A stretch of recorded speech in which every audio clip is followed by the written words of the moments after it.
Habari Entertainment proudly presents Habari Live. Habari Live.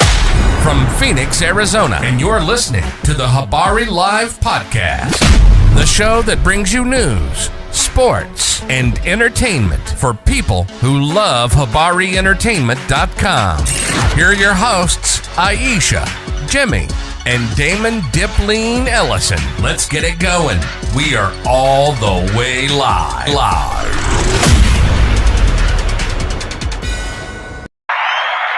Yes. Let's get it going. Another good morning here in Phoenix, Arizona. Hope you're having a good morning where you are at. But this is Habari Live, man. Another great episode. This morning, we're going to do it a little different. We have someone in the house. We want to talk about their business and what they're doing and how they're helping out the community and kids and everyone else. So we're going to talk to her about what she has going on. So good morning, everyone. Habari Ghani, my people. We are thrilled to bring you the latest edition of Habari Live, your go-to podcast for the Post of Phoenix and beyond. Like always, we are all the way live in Paradise Valley in Phoenix, Arizona.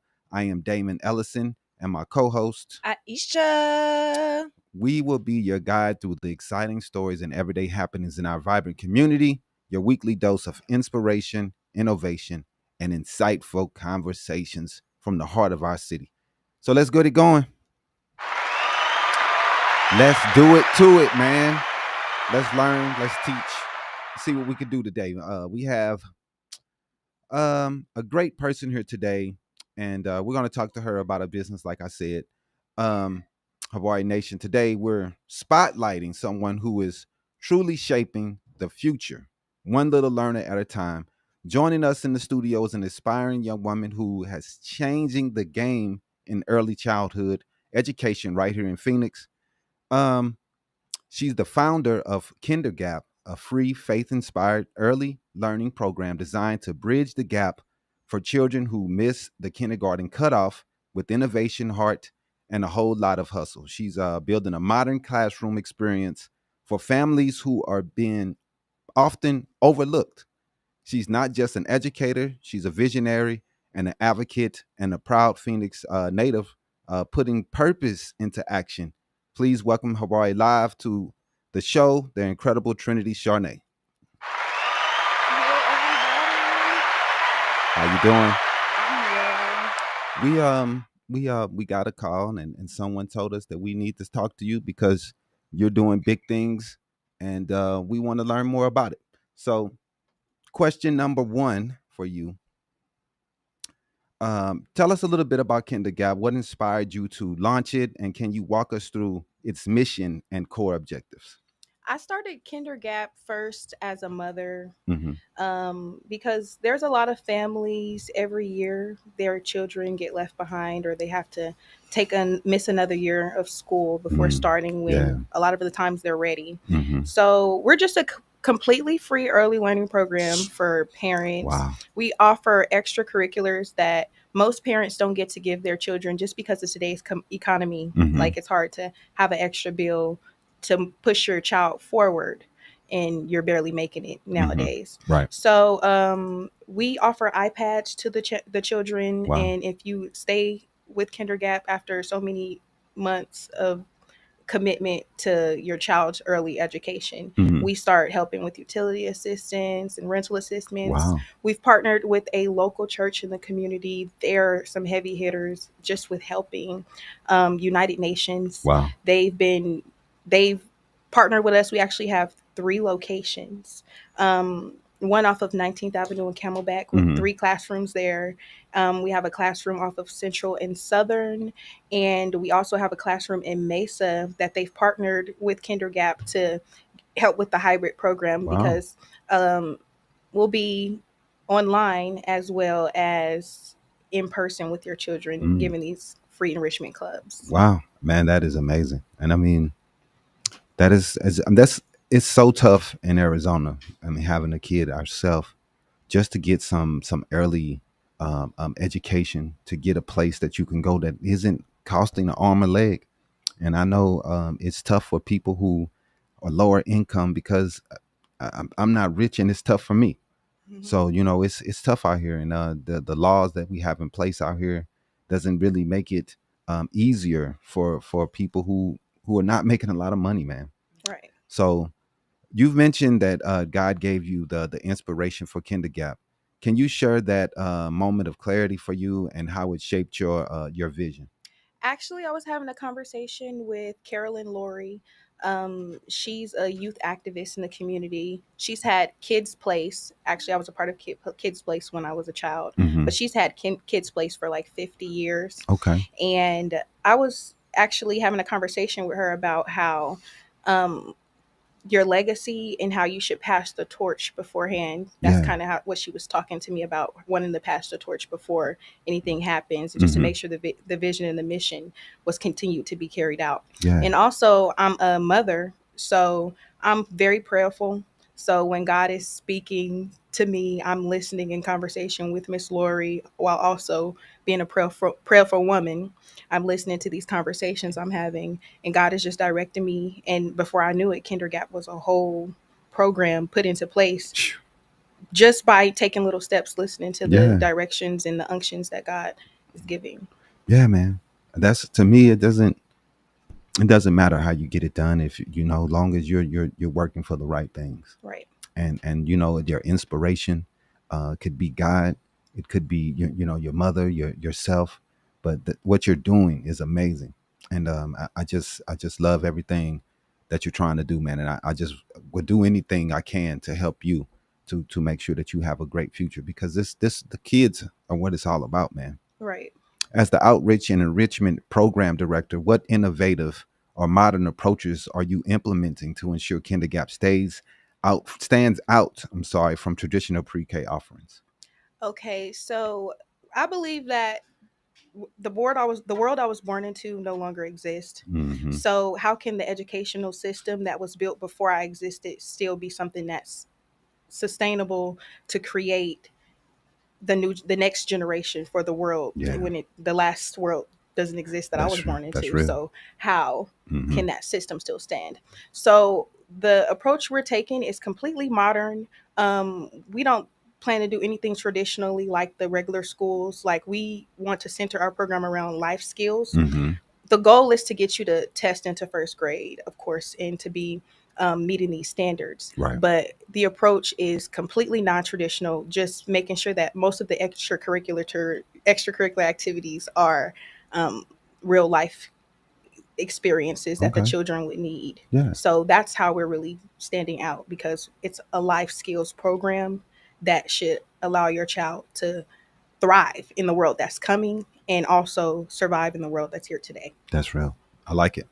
I mean, it's like you said, it's, you want to prepare your kids for the future and make sure that they have all the tools that they need to be successful tomorrow, because we have to do that today.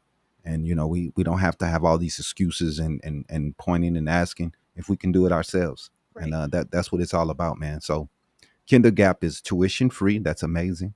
And serves families who have fallen through the cracks. With what barriers are you seeing locally in Phoenix, and how do you address those barriers?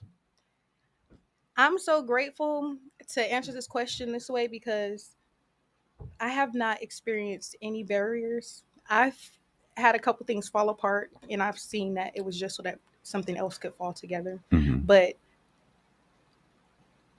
not like I've expected. I've received no barriers. Like, that's what's really letting me know that this is a God led vision, because Mm. He's really lining up the pieces for everything to come together. There you go. Like, it started as a small program just to help a couple kids what I thought it was going to be. And here we are with 3 locations, Goodness. 5 different classrooms, and over 50 students already, Wow. without even really having doing the groundwork to really get the word out there that this program is available. Because, like I said, this is the first of its kind.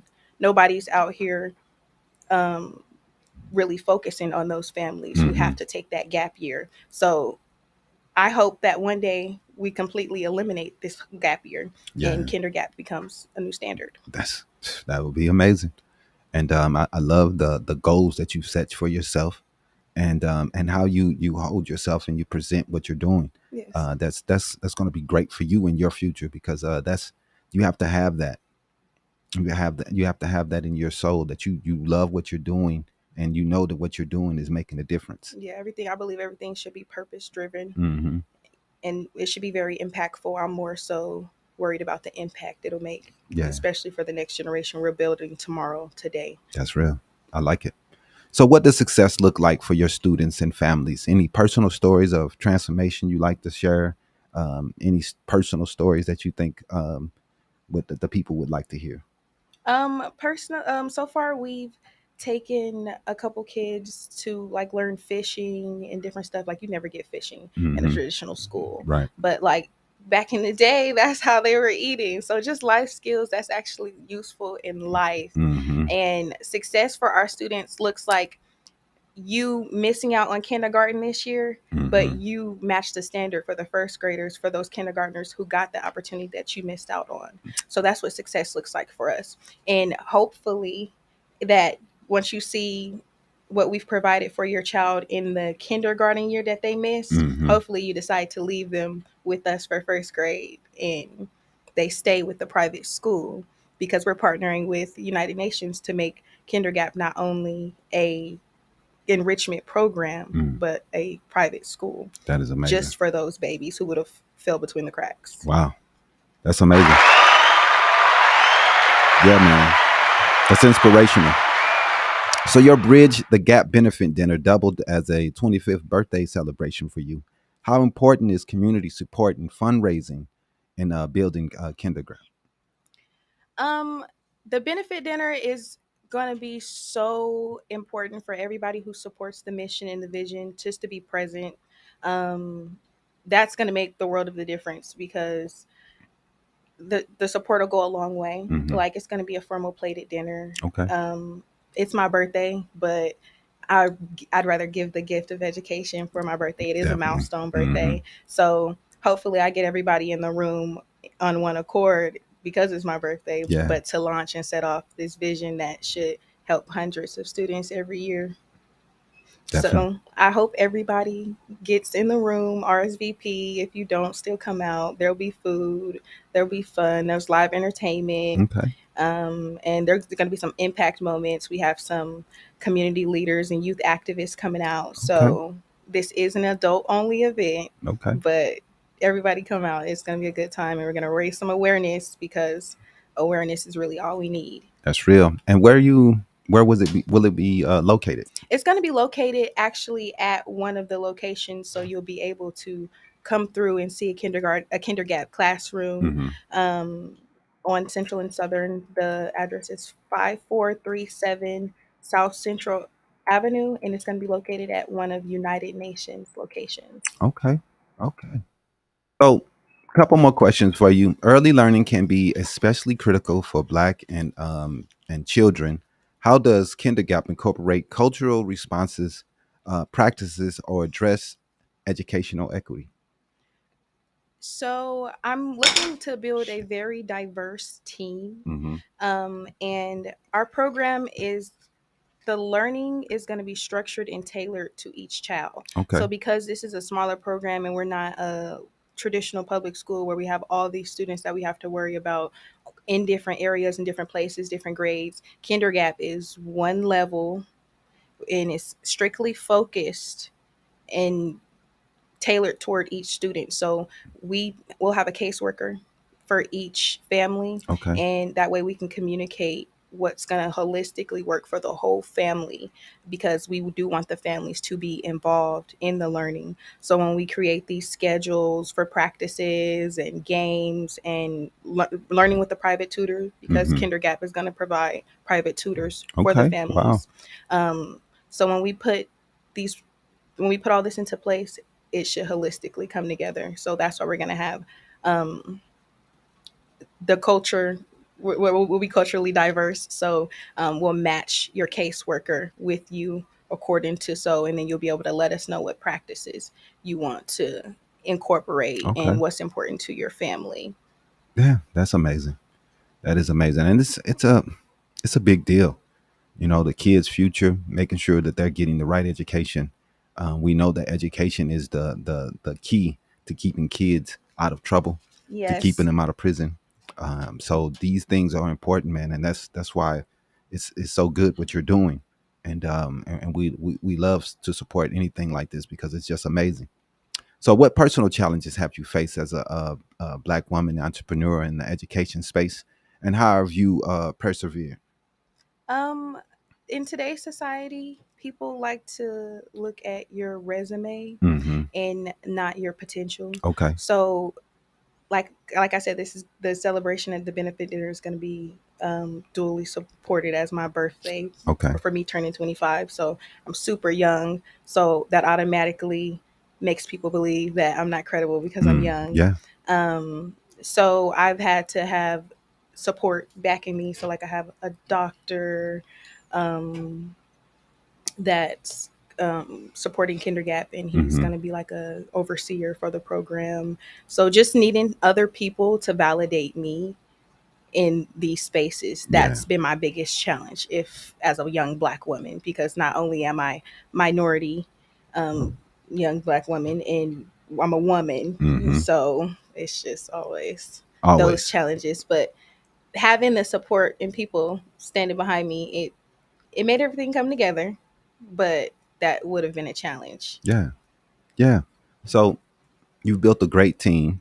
So, what qualities or values do you seek in your collaborators, and what's most important when you think about who you're going to collaborate and work with? Really, it's a discernment thing. Mm-hmm. I just like to be very discerning and prayerful over it. So if I pray on it and it's just not something that I'm feeling like it aligns with the program and the vision, because like I said, this is a God given vision. Yeah. So my discernment, my spirit, I'm spirit led. If you're not spirit led, like just believing in Holy Spirit, Mm-hmm. that is going to be very important for me. So just being people of God, I want to collaborate with people of God, kingdom minded community. While the program should and will serve everyone, Mm-hmm. as far as the vision coming together and the people that I'm considering a part of the team, Yeah. that is preference. That's it, man. That's what it's about. You have to have a strong team with you.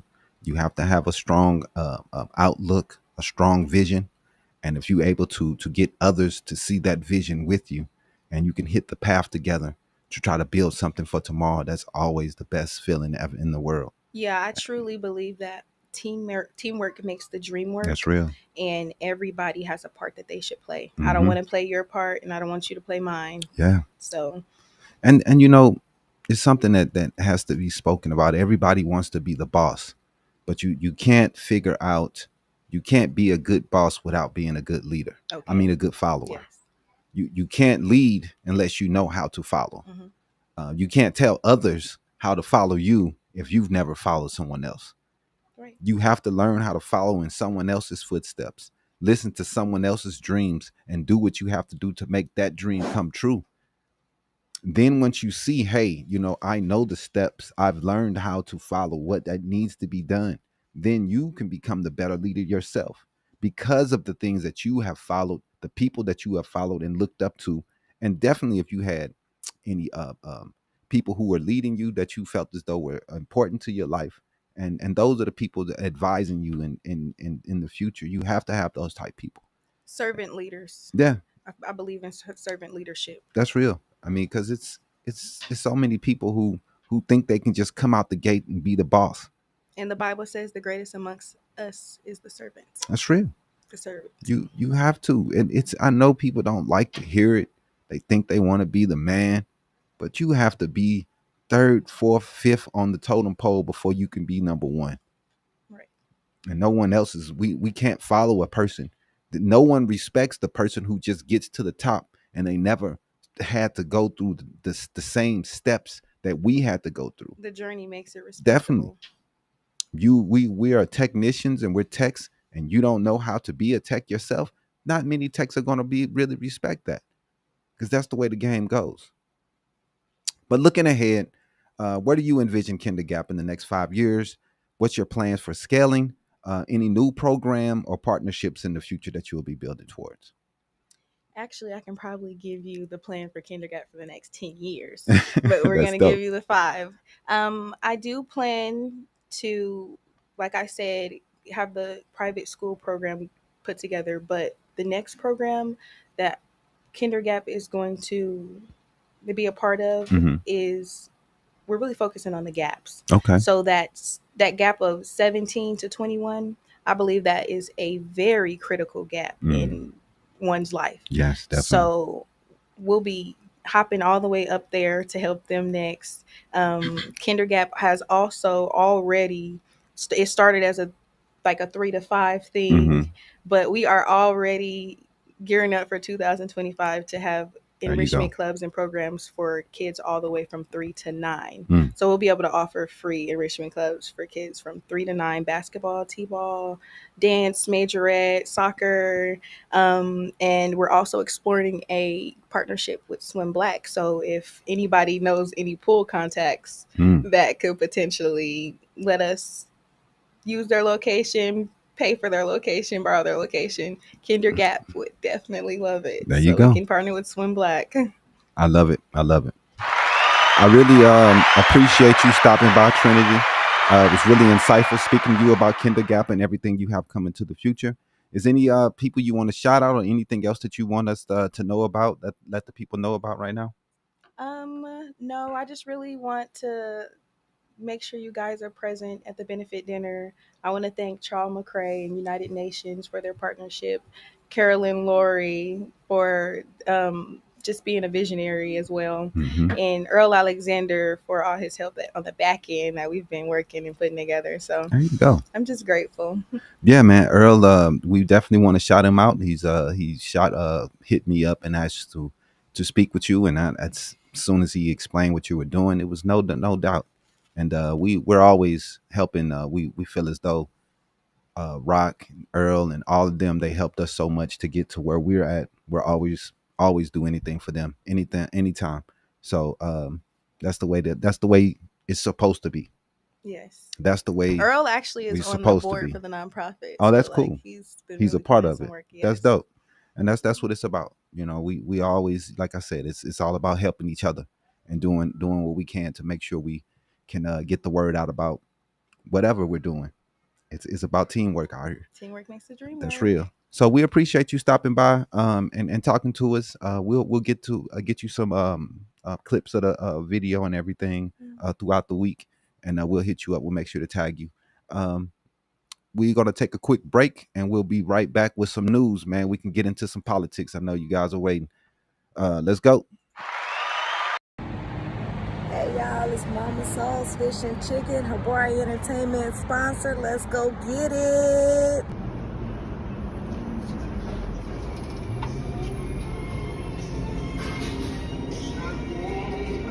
Man, this Mama Soul's Fish and Chicken. I ain't never had a piece of fish that tastes so good. I'm not a shrimp person, but they fried shrimps. It's so good. It's so good. The dressing and the greens and the cornbread.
Hey y'all, it's Mama Soul's Fish and Chicken, Habari Entertainment sponsor. Let's go get it.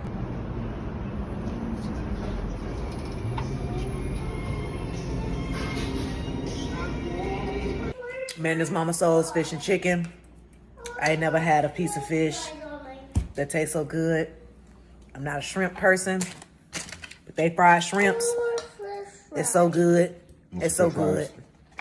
The dressing and the greens and the cornbread.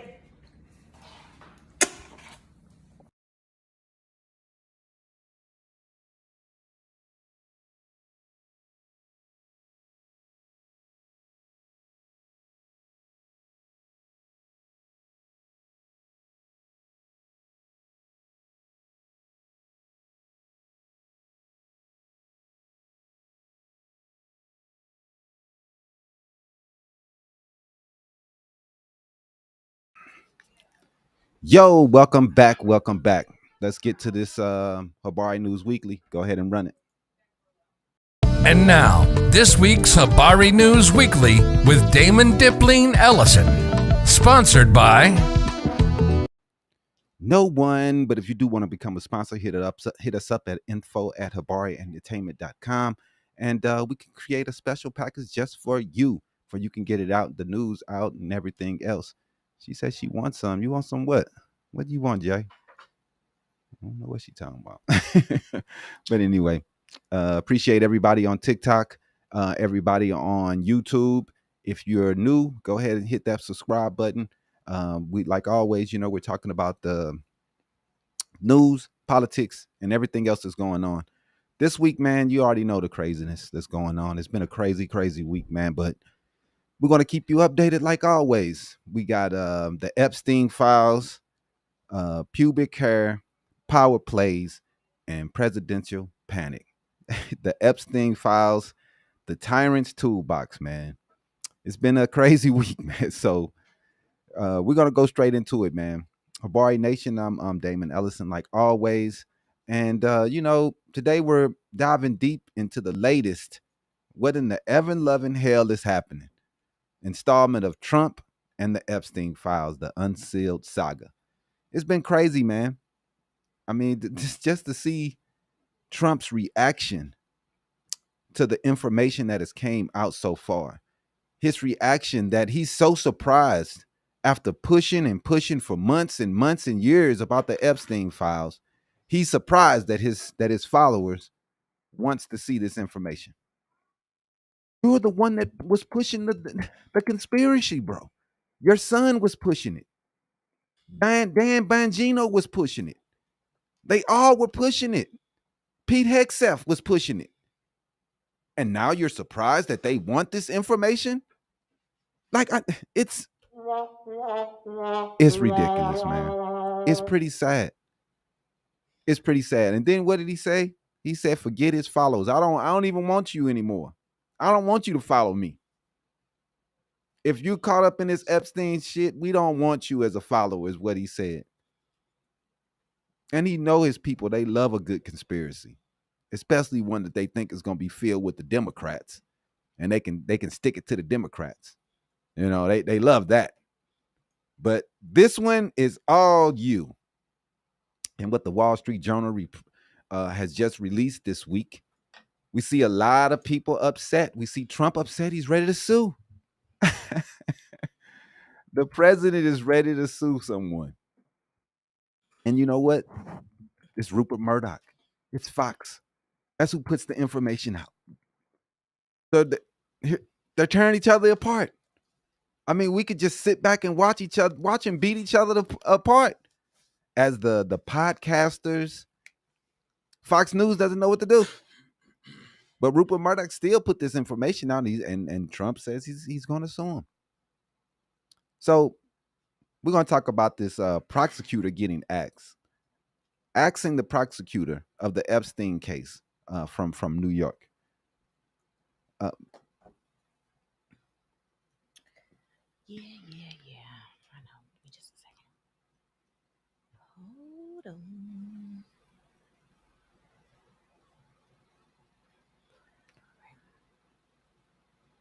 We're gonna start with Really? Oh, you just did that. All right. It's on her, bro.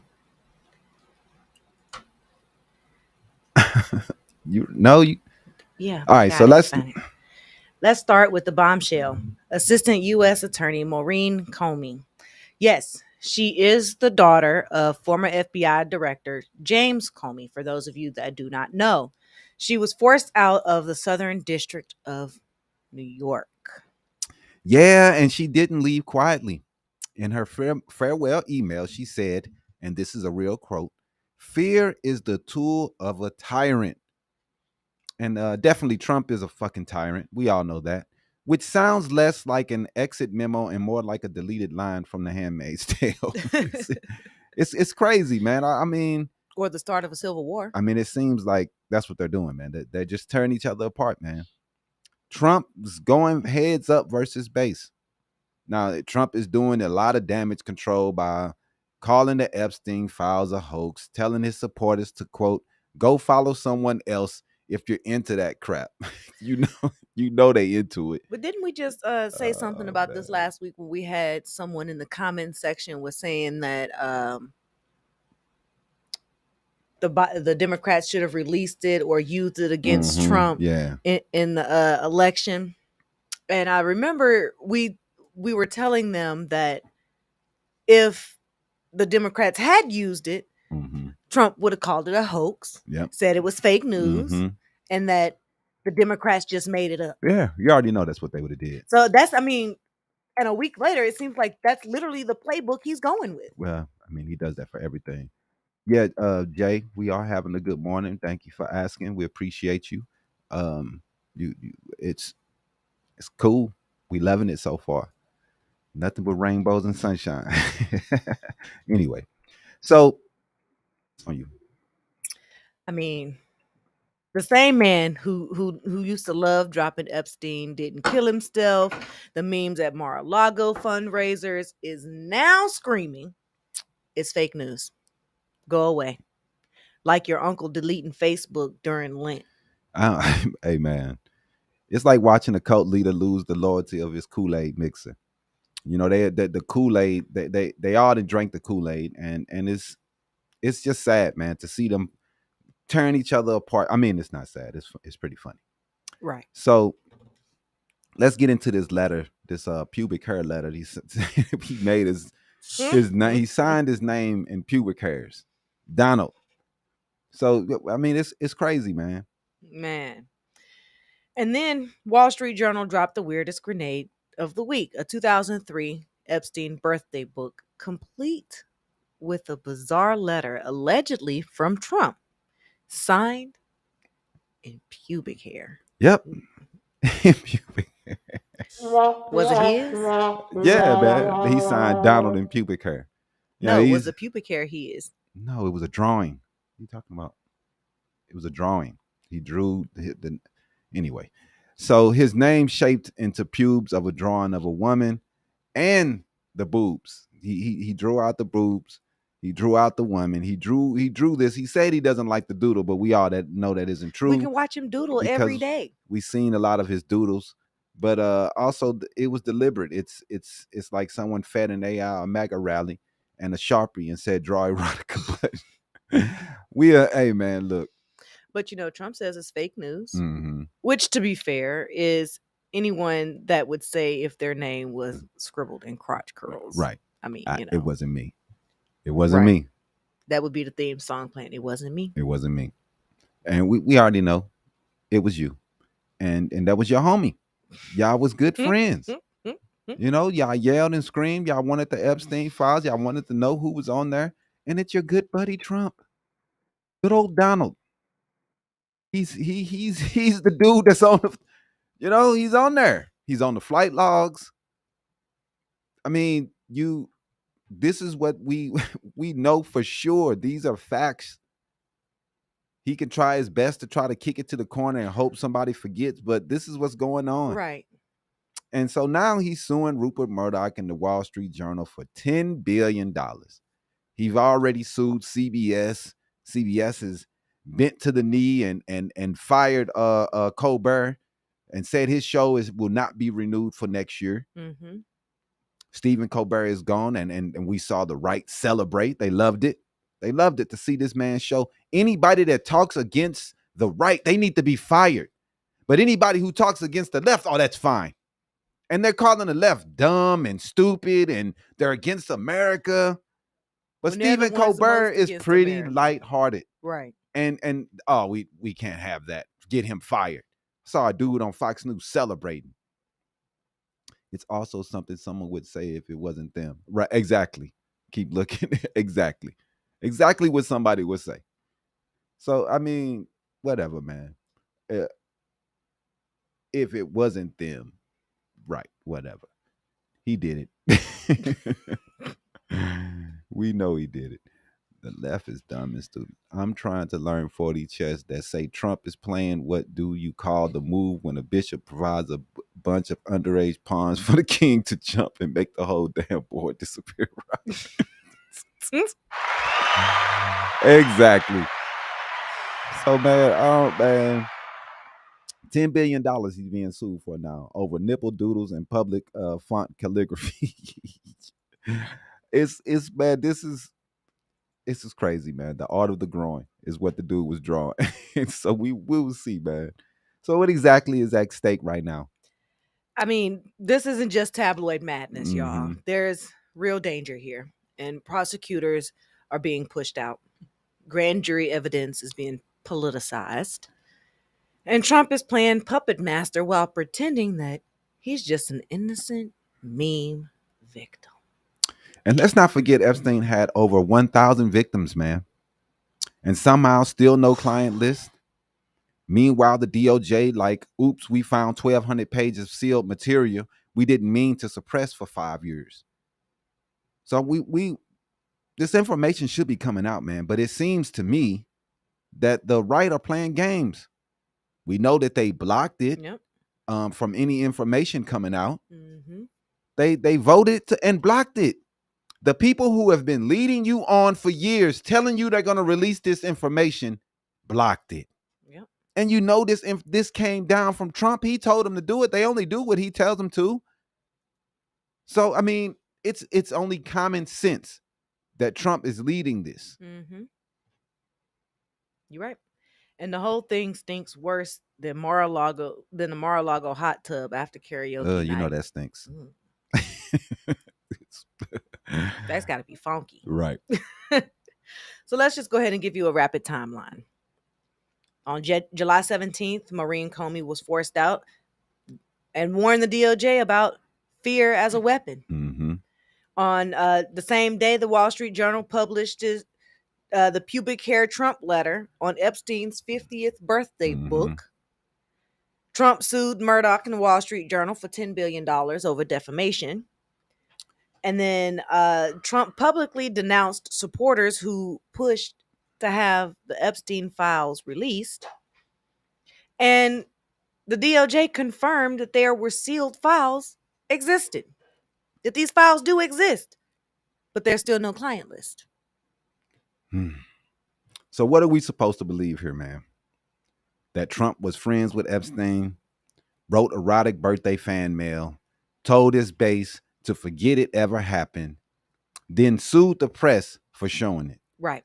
What are we supposed to do? Right. Because that's exactly what happened. Mm-hmm. It's like watching a man drown in quicksand while yelling at the sand for being too liberal. Mm-hmm.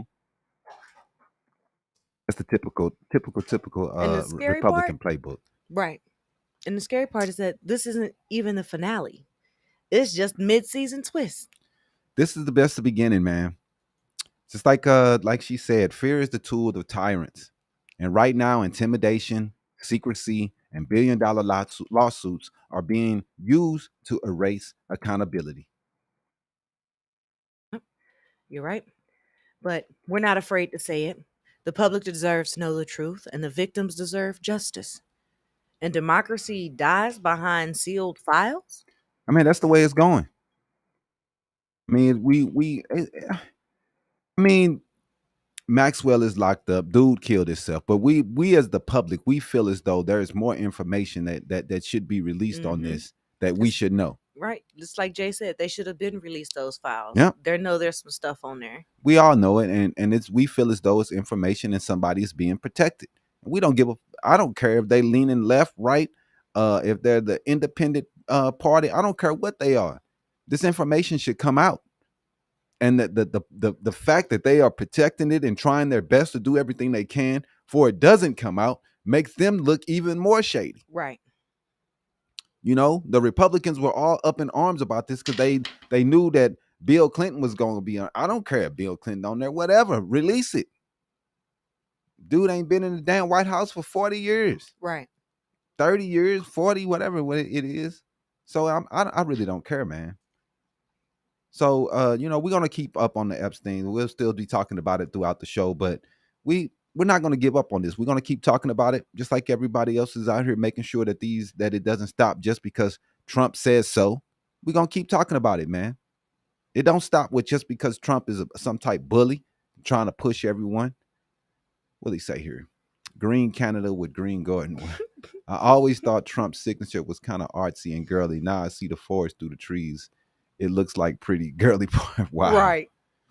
Wow. Doesn't matter because 10 million other lives are at stake. I'm not sure what you're saying, brother. What other lives? Explain that, Mavro. But yeah, man, it's pretty sad what we're going through. The public, we want answers. Yeah. And people are not giving up until we get them. And I think Donald is going to keep playing this game. And this is one thing we can agree on: the left and the right. Mm-hmm. That this information should be out there for us to see it. And they promised. They promised to release the information. You can't go on. I mean, he said that's what they say. He's such a man of his word. He does everything that he said he was going to do. Right. Right. So let's get this information out. What are we doing?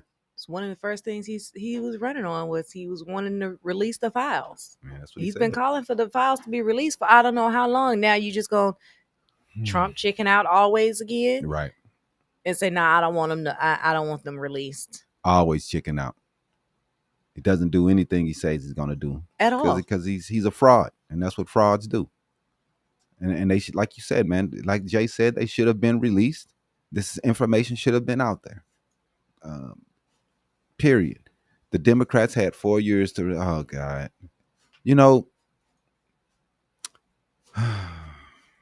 Republicans just blocked the release of the files, and you're looking at it like, oh, but Democrats didn't release it.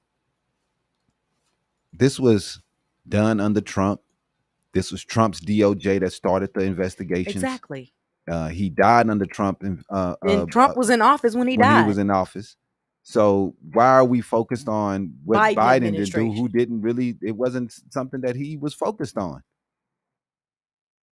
Trump ran on it. He talked about it at all his rallies. So how are you going to point the finger at someone else when you're the one that won't let it go? The Biden, it was already done to him. He didn't feel like there was more information that needed to come out for him. And number one, he doesn't double dip into the DOJ. He lets them do their thing. Trump, he runs the DOJ. He's the one that weaponized. Yeah, the right. DOJ. He weaponized the DOJ. He's the one that's doing this. And everybody that works for the DOJ right now said that they was going to release this information. So now you're going to punk out and you're going to try to point at someone else? Nah, man, that sounds like garbage. You the one that said you were going to put the information out. You're not going to point at the next person because they didn't, when you're the one that's been saying you were going to release it the whole time. It's garbage, man. I think this is going to be Trump's demise. But then we have President J.D. Vance. I hope the White House Chesterfield is wrapped. Me too, man. Oh, man. It happened in 2000. You're not blaming Biden for this, man. All you want to. You could try your best to try to blame it on someone else. It happened in 2019. That was under Trump. But it doesn't matter. Trump is the one that said he was going to release it in every interview. Biden was never talking about this shit. Right. Trump in every interview, I'm going to release the Epstein files. You voted for somebody who was cool with Epstein is what you did, Mr. Peace. You voted for the buddy of him who's out there on the island running around messing with women. No, Marvo, he wouldn't have used it because he would have done exactly what he's doing now. He's calling it fake news, a hoax, and everything else. That's exactly what Trump would have done if Biden hadn't released it. We know that. That's what he would have done. He would have sued and said it was fake. But number one, the other thing is this. Biden is not the one that was talking about the files. He let the DOJ take care of his business. That's not how Trump ran. You're not going to put it off on Biden. That's bull. No, Trump is the one that went around talking about releasing these files all the time. Stopping. No, Biden did not weaponize the DOJ. Trump did, and he's doing it now. As long as Trump have the people in place he needs, anything possible on his end, he gonna lead the push and the followers gonna follow. He knows if those files are put out for real, he loses 100 for real. Impeach. Yeah, man, he knows. That's why he isn't doing it. Yep. He knows that these files will be the end of him. So he's doing everything he can to try to change the minds of the people and try to do some type of distraction for you're not paying attention to see what's going on over here. If Kamala would have been elected, we wouldn't be having this discussion. I mean, why would we be having the discussion if Kamala was? She didn't run on this shit at all. Trump ran on releasing the files. That's all he talked about. I mean, why are you trying to put it on Kamala and Biden when he's the one that Bongino, all his people, all of his people were talking about it. So why the hell are y'all pointing at everyone else? Like, dude, you people, they can do no wrong for you. He could have been, they would have released the list. And just like Aisha said, y'all would have pushed it off as fluke, fake news from CNN, and you wouldn't have paid attention. What are you doing? You that's what happened. And we all know that. You got that right. Those videos of Trump with his buddies looking at teen girls are disgusting. The way Trump was walking up to the girls, man, pure perversion. Pure perversion. And anyone who looked at those videos and not see that this dude is a pervert, you have some you looking through life through some rosy glasses for Trump. Dude looked disgusting coming up on those women. Man, it was gross. Dude looked like a pervert, man. I don't care what you say. I keep taking up for him if you want to, but bro looked disgusting in those videos. Sitting there joking with Epstein, talking about the girl, oh, she's hot. Like, dog, it was nasty. And I don't know how you can how you could feel voting for this dude. He's a pervert. You heard the video back when he first started running, and y'all still voted for him. Grab him out of crotch. I like to grab him out. I'm like, you see this? Oh, that's not me on there. We all see the video. We see it's him. And still voted for this pervert. Hate will let you just gloss over a lot of things that you will see just because you want to hate on someone else. You hated immigrants so much. It's like watching this story this morning from your boy Reese Waters. He's talking about how this gentleman who works for solar panels, everything he does is electricians, solar panels. He worked to put in these panels. And it's all about renewable energy where he's at. And he's gotten a lot of work doing that. He goes and votes for Trump, who we all know wants to take away solar. Now he's sitting around crying, talking about, oh man, I don't have no solar. You just voted against your own fucking job, you idiot. Like, what are people doing? You hate immigrants that much, man. You're gonna kill your own fucking job. Now you can't feed your family. Trump said it the whole time. He hates solar, and you still gonna roll with it. How smart is that? I mean, dude, fuck, man. People have to use their brains a little bit. And that's people sad. view as the second coming of Christ. Yeah, man. The second coming of Christ. And he's going around talking about grabbing women by the crotch. And they voted for this shit. Why didn't Biden smear Trump's name when he had... Dog, why are y'all trying to push the responsibility of being a piece of shit on Biden? When we know it's Trump. That's not the time. I know that's what a Trump would have done exactly, if Jay, he had the people power. don't have brains. But this dude, come on, man. He didn't have to do that. That wasn't his job. Trump the one that ran on it. He bragged about going into changing room. Yep, he definitely he did. He definitely did. We saw him on Howard Stern. Yep. Talking just disgusting about what he does to those girls when he was going into those rooms. Mm-hmm. Still voted for this dude. The same ones who I'm not reading your bullshit. Want slavery back, hate immigration because it takes time. Right. No one cares about the Epstein files. We have millions of other issues. Obviously, a lot of people care about them because Trump's base ran on having them released. Man, y'all are wild, man. Just put down the Kool-Aid. They showed they done drank a whole gallon of it. So Trump can't do no wrong in your eyes. There's nothing he can do wrong. Like, seriously? We forget the Epstein. Like, dog, you just whatever he tells you to do, huh? You don't have a brain. John Fletcher, the chip sack. Yeah, Biden did put in the chip sack. He did a great job. Mm-hmm. That's exactly. And answer that question for Little Tat. You know, what did Biden do? He did a lot. Infrastructure, if I'm not mistaken, the CHIPS Act. Mm-hmm. He put in legislation to try to lower the diabetes. What was it called? Insulin prices. Mm-hmm. Jay said, "Don't let these trolls get your BP up." Yeah, man. So yeah, man. I think government. Biden did a lot, man. Biden did a lot. He didn't do as much as he should have, but he did. It was a better country than what we're seeing right now. Mm-hmm. What did Jay say? Don't let the. Oh yeah, I hear you. Yeah, for real, man. We got to do better. We have to do better. Mm-hmm. We have to. So next, we want to talk about.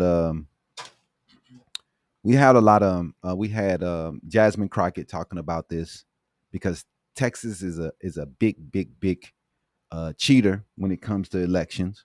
We have, I think it was North Carolina, who also is cheating, rigging elections.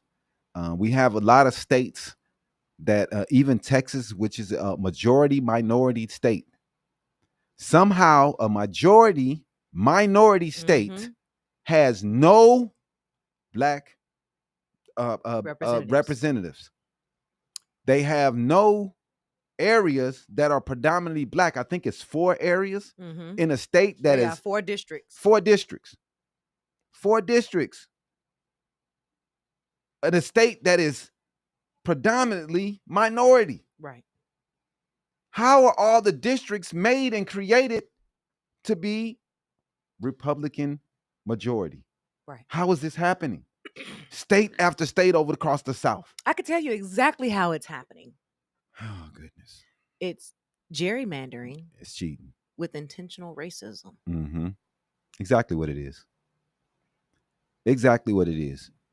Gerrymandering, racism, and the disappearing vote. That's what we're going to talk about here, man. Go ahead and let them know. Yeah, I mean, today we're going to dig into something that's so rigged that you think it came straight out of a WWE script. Straight out of it, man.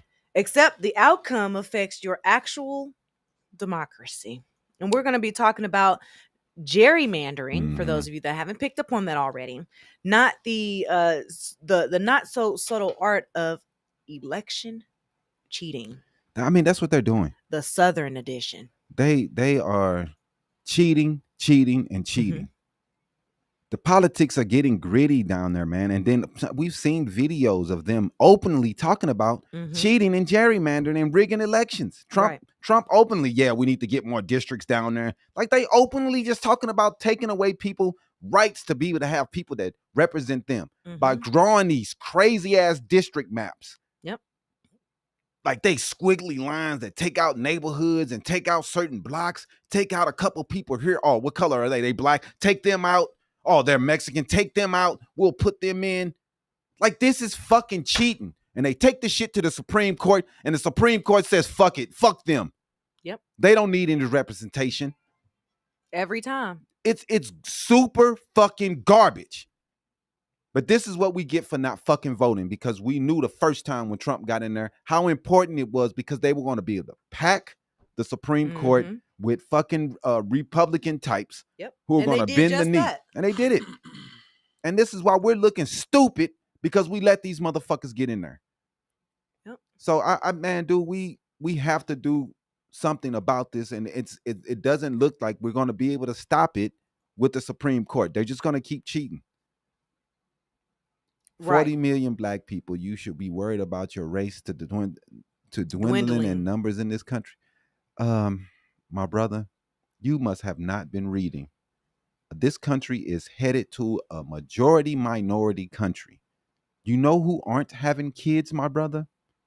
Look in the mirror. Look in the fucking mirror. Because it's not us. So the shit that you're wishing is coming upon you from Europe to the UK to Spain. They're not replacing themselves with enough kids. It's the reason why y'all going after abortion, Mr. Bro. Richard Ford, you're coming on here with racism, hoping for us to fail, but you're failing. You should look at yourself. Anyway, yeah, we're going to name names, man. Texas, North Carolina, the fucking Supreme Court, of course. Representative Jasmine Crockett, she spoke on this, man.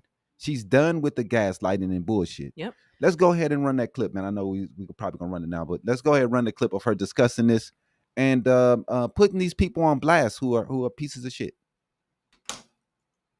Now, while we are talking about taxpayer dollars, let me tell you, and Donald Trump agreed with me at some point in time about this particular one. I have another UC. Elon Musk gets $8 million a day from taxpayers. Without objection. Thank you so much. Listen, if we want to start talking about who's donating to who and who's getting money, last time I checked, Elon Musk did close to $300 million to get him into office, and it seems like there was a direct payment right back to him. I get that it's not a not-for-profit, but at the same time, it is federal dollars. And you know what? Earlier, someone mentioned these hellholes, talking about the cities, right? Talking about cities being hellholes. I just want to point to Los Angeles. I'm sure that's one of the cities they were referring to when they said that. Los Angeles contributes almost $20 billion in taxes. You know what? That's more than all states in this country except for 4. So guess what? If we are going to push any ideologies, it seems like LA should have an outsized interest in the ideology, because it seems like they actually contribute more money than all these other states, especially these red states, to be clear. In fact, I have another UC. Without objection. All right, blue states are bailing out red states. I have another UC. Without objection. Massachusetts sends more funding to the feds than any other state. It seems like blue states are constantly putting red states on life support, yet we got these little red states that ain't contributing nothing, but they are definitely taking up a lot of money. It is interesting because the governor in California, I don't know if you caught this, but Governor Newsom was talking about just holding on to his dollars, because California is what they call a donor state. Meaning that they actually contribute more than they take from the federal government. And then you can go down south to states like Louisiana, who are broke. And so they need California to pay in. So it is so interesting that we are so concerned about whether or not we are pushing certain ideologies. But let me talk about some of these. I've got a few questions. We're going to play a game called Radical or Restorative. Radical or Restorative, a nonprofit that provides shelter and legal aid to human trafficking survivors. Restorative. A DOJ-funded program that mentors at-risk youth to prevent gang violence. Restorative. A grant-funded organization that helps women fleeing domestic abuse with housing and trauma support. Restorative. A USAID program that works to shut down scam compounds trafficking people in Southeast Asia. Restorative. A faith-based nonprofit helping migrant children reunite safely with family. Restorative. A community group receiving DOJ funds to reduce gun violence in cities. Restorative. And the final one is a global initiative that prevents trafficking and keeps people from being forced into labor or sold into exploitation. Restorative. Thank you so much, Mr. Ambassador. What's shocking is some of these programs are the very ones that Trump and my Republican colleagues are working to shut down. Now, she did speak about what I was talking about for some reason. I don't know. Maybe it was the other one. But anyway, gerrymandering is something that we really want to follow. Oh, my bad. Yeah, I mean, like you were saying, it's when politicians pick their voters instead of the other way around. It's technically legal in many states, but so was lead paint. Right. I mean, we all know how that turned out, right? That's real. I mean, it's done in 2 ways, man. This is the way they do this shit. This is the way they keep their power in states that are pretty much majority minority. They're packing minority voters into a single district to contain their power, or cracking them across many districts to dilute their voice. So pretty much they put most of the black people into one district, and then they take their constituents and they spread them out among many districts to make it seem as though they have more districts and the people that are minorities only get a couple. Yep. It's racial gerrymandering. Mm-hmm. And it's been happening for fucking centuries in this goddamn country. Yep. And it's the only reason they win most of the fucking races that they win. Exactly. And in 2025, this is not just a glitch in the system. Mm-hmm. This is their main feature. This is how they win. This is how they This keep is their their power. playbook. Mm-hmm. But let's go ahead and talk about Texas. This is one of the main states that really does it, right? Home of barbecue, boots, and bold-faced gerrymandering. After the 2020 consensus, 95% of Texas population growth came from people of color. 95%. In return, lawmakers rewarded that growth by drawing 2 new congressional districts that favored white voters. All of the black people that just fucking moved there, they do not get no new representation. Somehow, the group that's not growing at all, they get 2 new districts. How the fuck does that happen? Yep. And in Houston, which is one of their, it's a majority minority city, it got sliced up like a birthday cake at the segregationist birthday party. Can y'all believe that?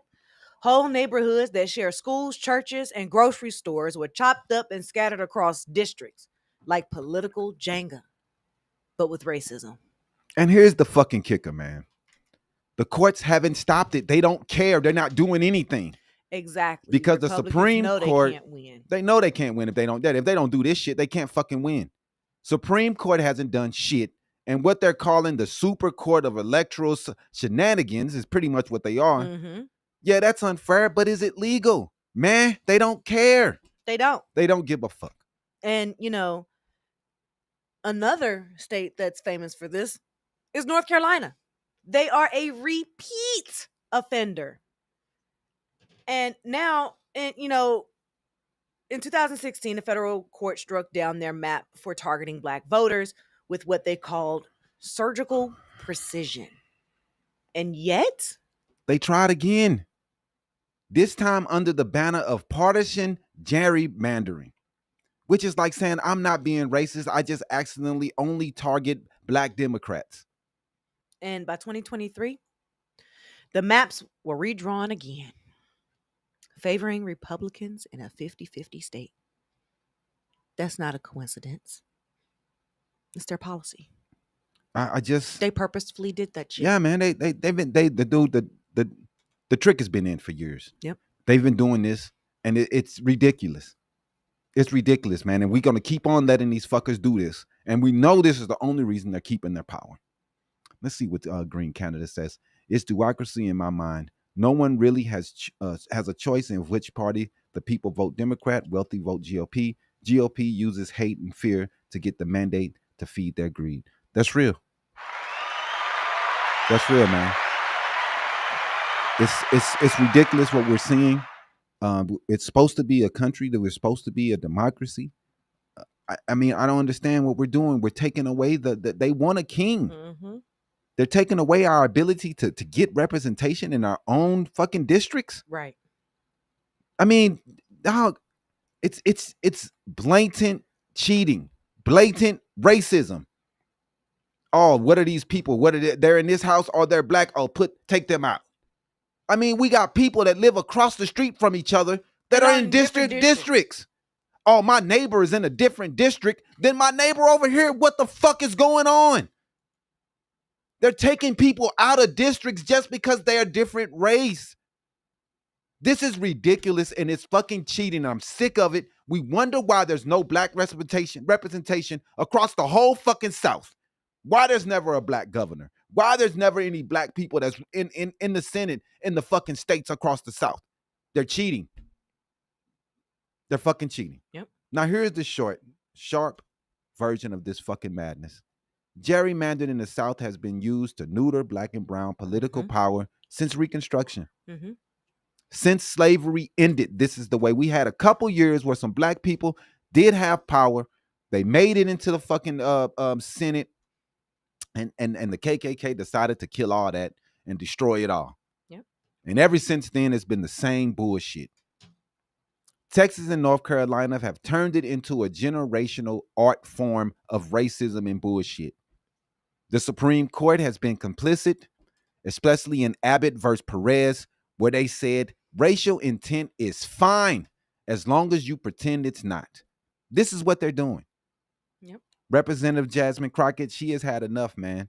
And let's play that short clip of Jasmine talking about this. I think it's the short one. Oh, we got rid of it. Bring it back. See if we can bring it back. I think it was the same clip, just short. Yeah, it was just a different. I swear she was portion talking about of that something clip. else, man. Let's see. I want to see. Earlier, someone mentioned these hellholes, talking about the cities, Oh, right? yeah, Talking about you're cities right. being All right. hellholes. I just want to point didn't I to get Los that? Angeles. I'm sure that's one of the cities All they right, were check it referring out. to when they said that. So yeah, man. Blue states bail out the red. We heard her talk about it, how the blue states bail out the red states. All the money that they are being taken from the government. You know, they keep redrawing maps until they Right. win is basically what they do. And that's not democracy, man. That's dictatorship with extra steps. They're cheating, they're cheating, they're cheating. And Jasmine is right, man.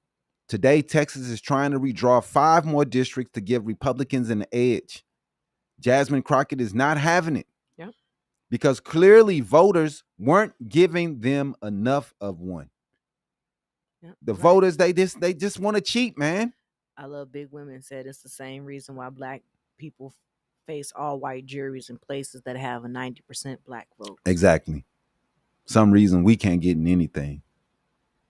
You're tired of the plantation. We're tired of it too. We're tired of this shit too, dog. We're tired of the racism.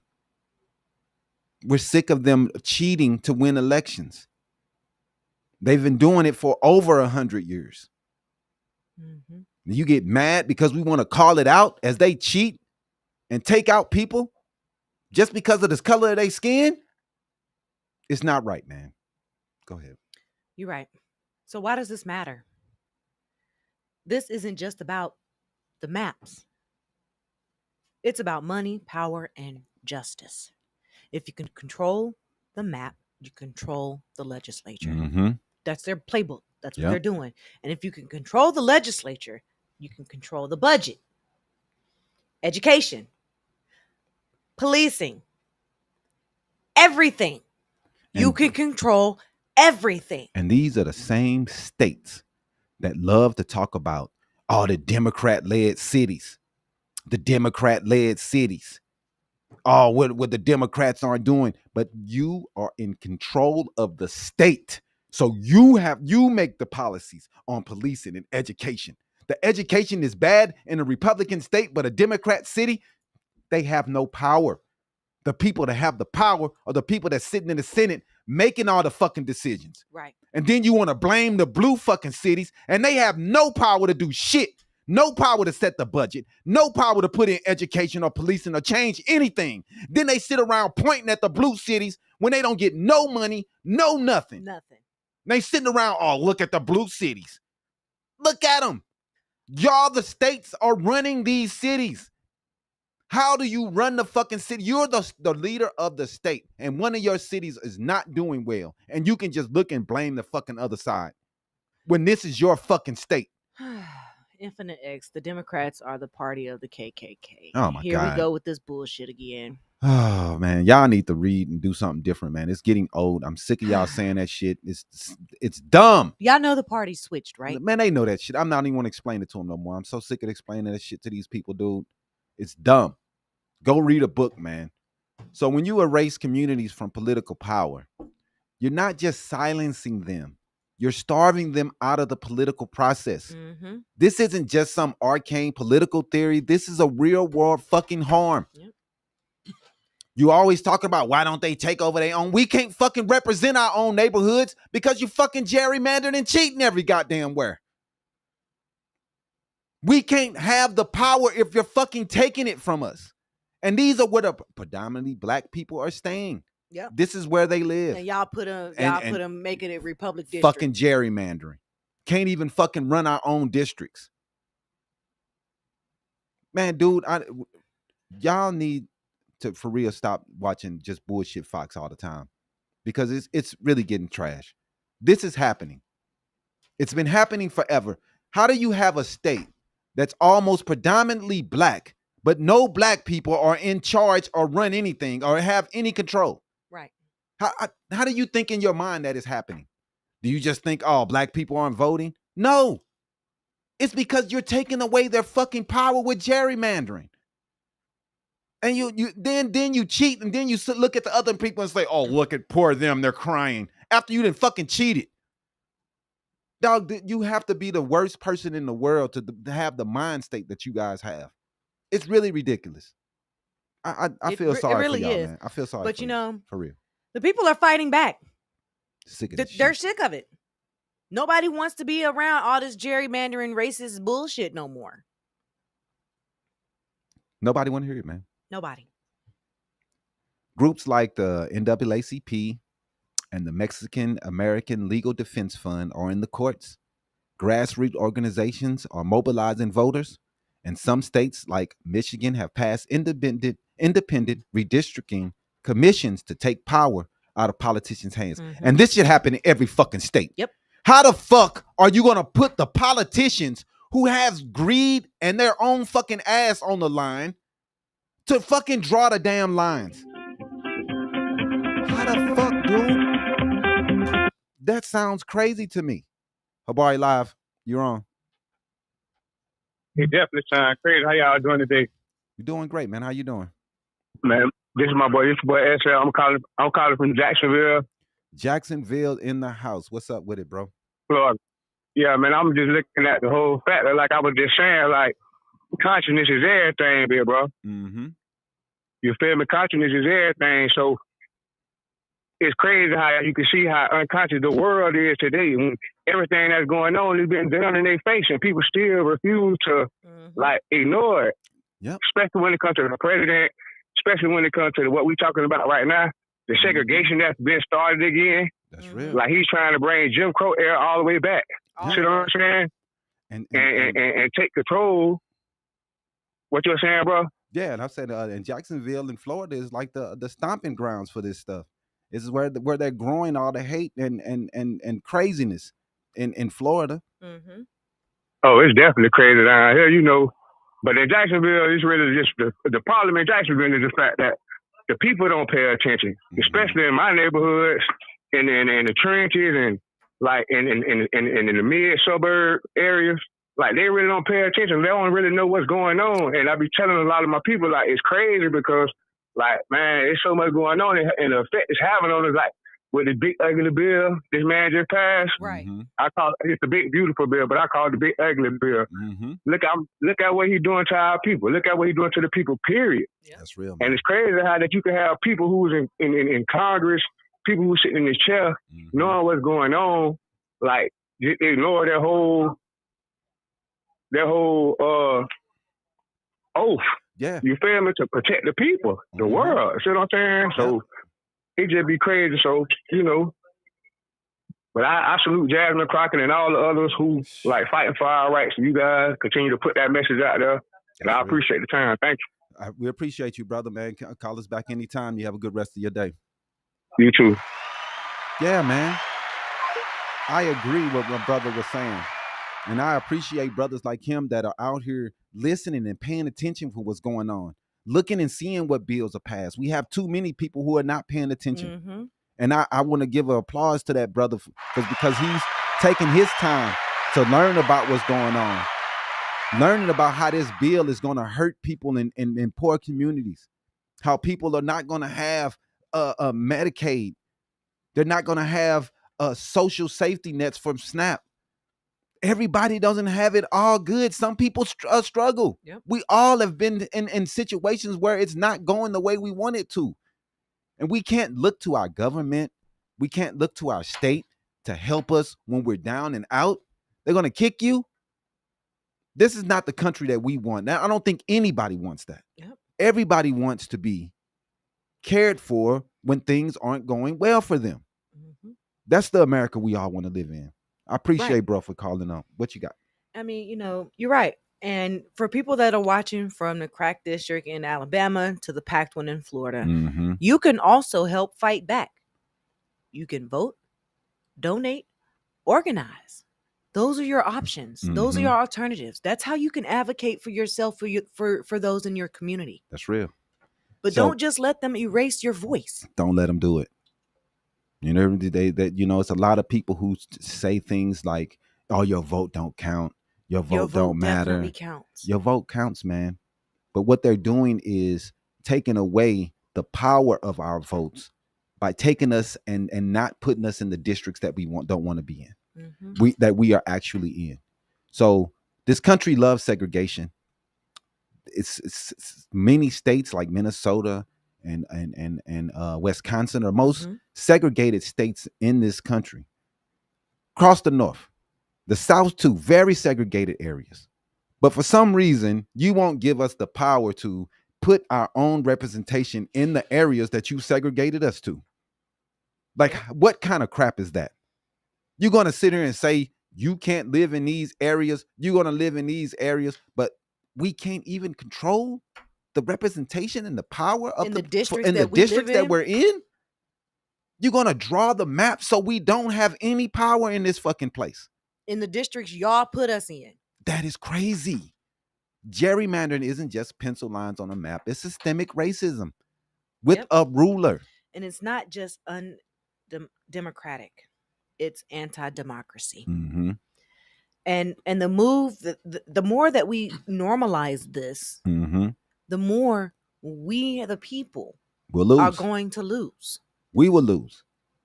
And the more that the Republicans keep doing this, we're going to realize that that people aren't getting a fair shake. Yeah.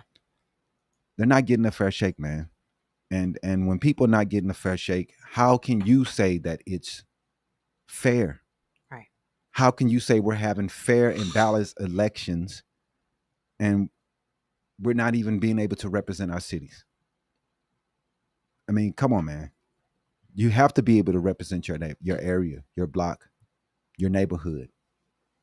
And you're taking away that ability when most black people still live in the South. Most black people still live in the South. And these are the areas where we can't get any power. We can't make any headway. And it's been the same since 1870. It's a goddamn shame. So we're going to drag this racism into the sunlight week after week like it owes us rent. We don't care. And we don't care if people like Christy come on here and cry and be a racist. We don't care. We're going to keep talking about it because it needs to be talked about. You're always talking about, why don't you guys do this for your neighbor? We don't have the power. You're taking the power from us. Some other guy who don't give a fuck about my motherfucking neighborhood is making decisions for it. Some person who don't even live around this neighborhood is making decisions for our neighborhoods. And then say, oh, look at the places where black people, it's horrible. We don't run our areas. Some other motherfucker is running it, telling us how much money we get, telling us what schooling we get. You know what the fuck is going on, man? Run that is worth a shit. Dog, there's not many cities that's ran by black people regardless. And like I keep saying, those states those cities are in, like St. Louis, it's a Republican state. Missouri is a Republican state that does everything they can to fuck St. Louis. They do nothing to help. They create laws in a place that already have gun issues. Then you're going to relax the gun laws for the whole state. Elijah says that's one of the cities that's ran by black people. It's not ran by black people. Fuck out of here. Just because it's married, man, that don't mean shit. Just because you got a black mayor does not mean that you have to have representation in the motherfucking Senate of the state. That's what the power is. You motherfuckers, man, y'all act like just because it's a black mayor, he can't do shit. Yeah. Fuck out of here, man. The representation is at the fucking state. Who has the power of that state? Right. Who is running that state? Who is making the decisions of where the budget and the money goes? Those are the people who have the fucking power. The mayor ain't shit. He's hoping the governor is going to help him out. And the governor can't do too much of shit if the Senate is against him and it's Republican or anti or against him. You don't know what New York City is one of the richest cities in the fucking country, Westmore man. is currently what are the you talking about? only black governor serving in the United States right now. And you can name all the areas you want to with black people, dog. We are not running these areas, Mr. Racist, David Deacons, whatever your fucking name is.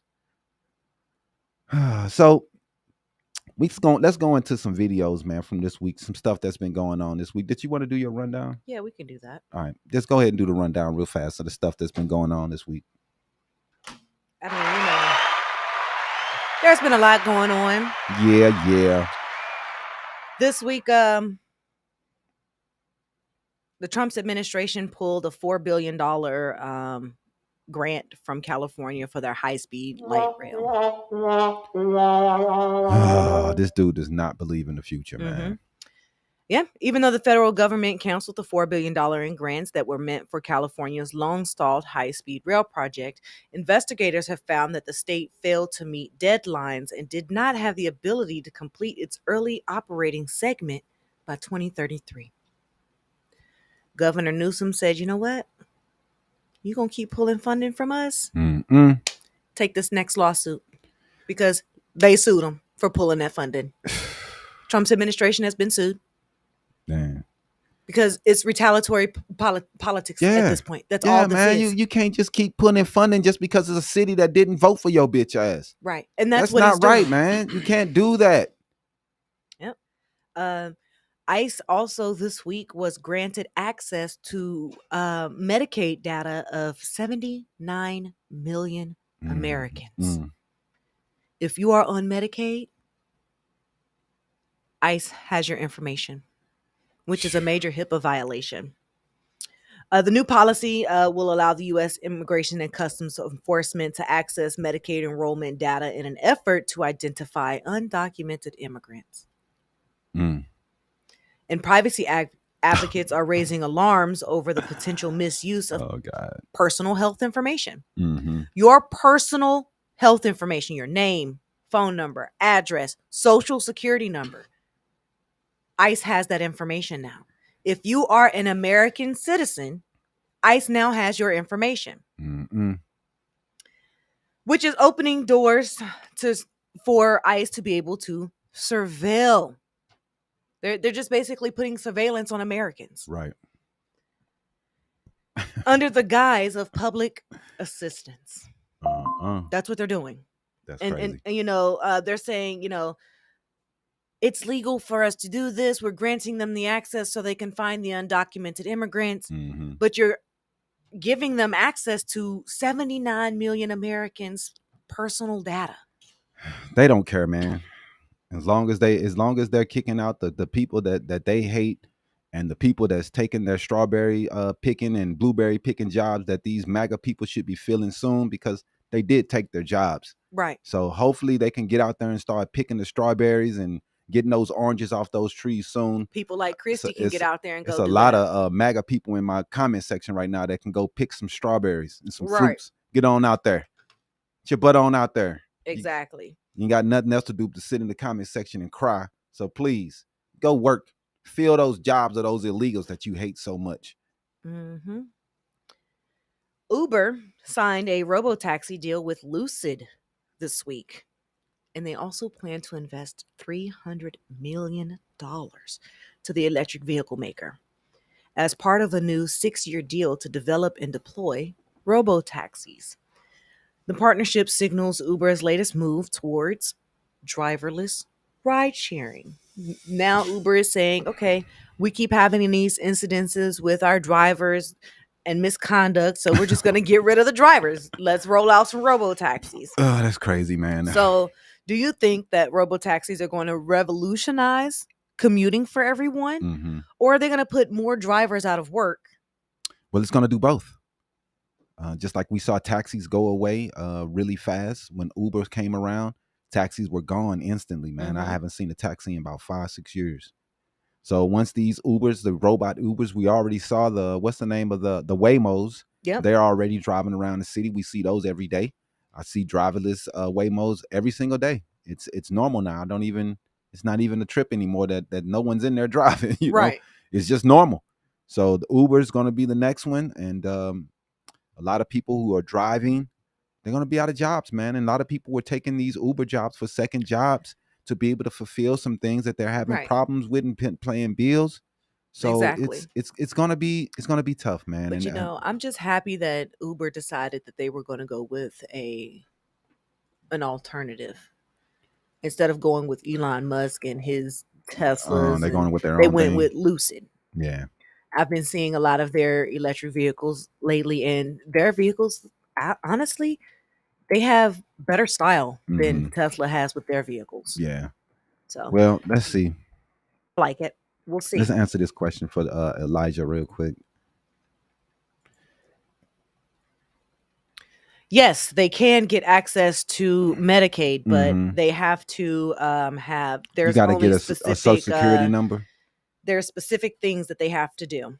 Yeah. So what they call eligibility for non-citizens in Medicaid, the following groups could be eligible for Medicaid and the CHIP program, which is the Child Health Insurance Plan. Qualified non-citizens who entered the U.S.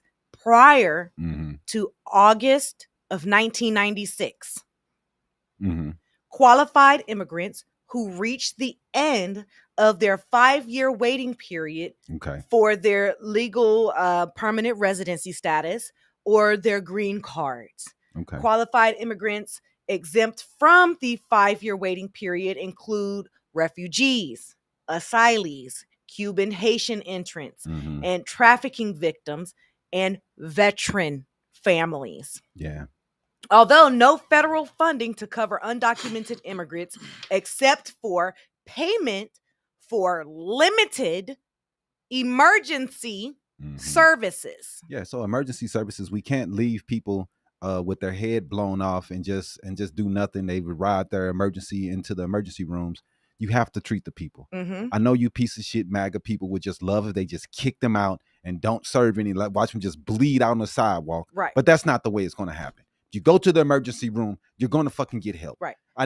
It's crazy that you people would rather somebody die than give up a fucking help for these fucking people, man. I don't, man, dude. Right. You and y'all put crosses on your shirts and walk around talking about fucking religion, and you don't want people who are illegal to get health care if they go to the emergency room. Right. Like, bro, we man, dude, we need help, man. Y'all need prayers, bro. They do specifically define who is a qualified non-citizen.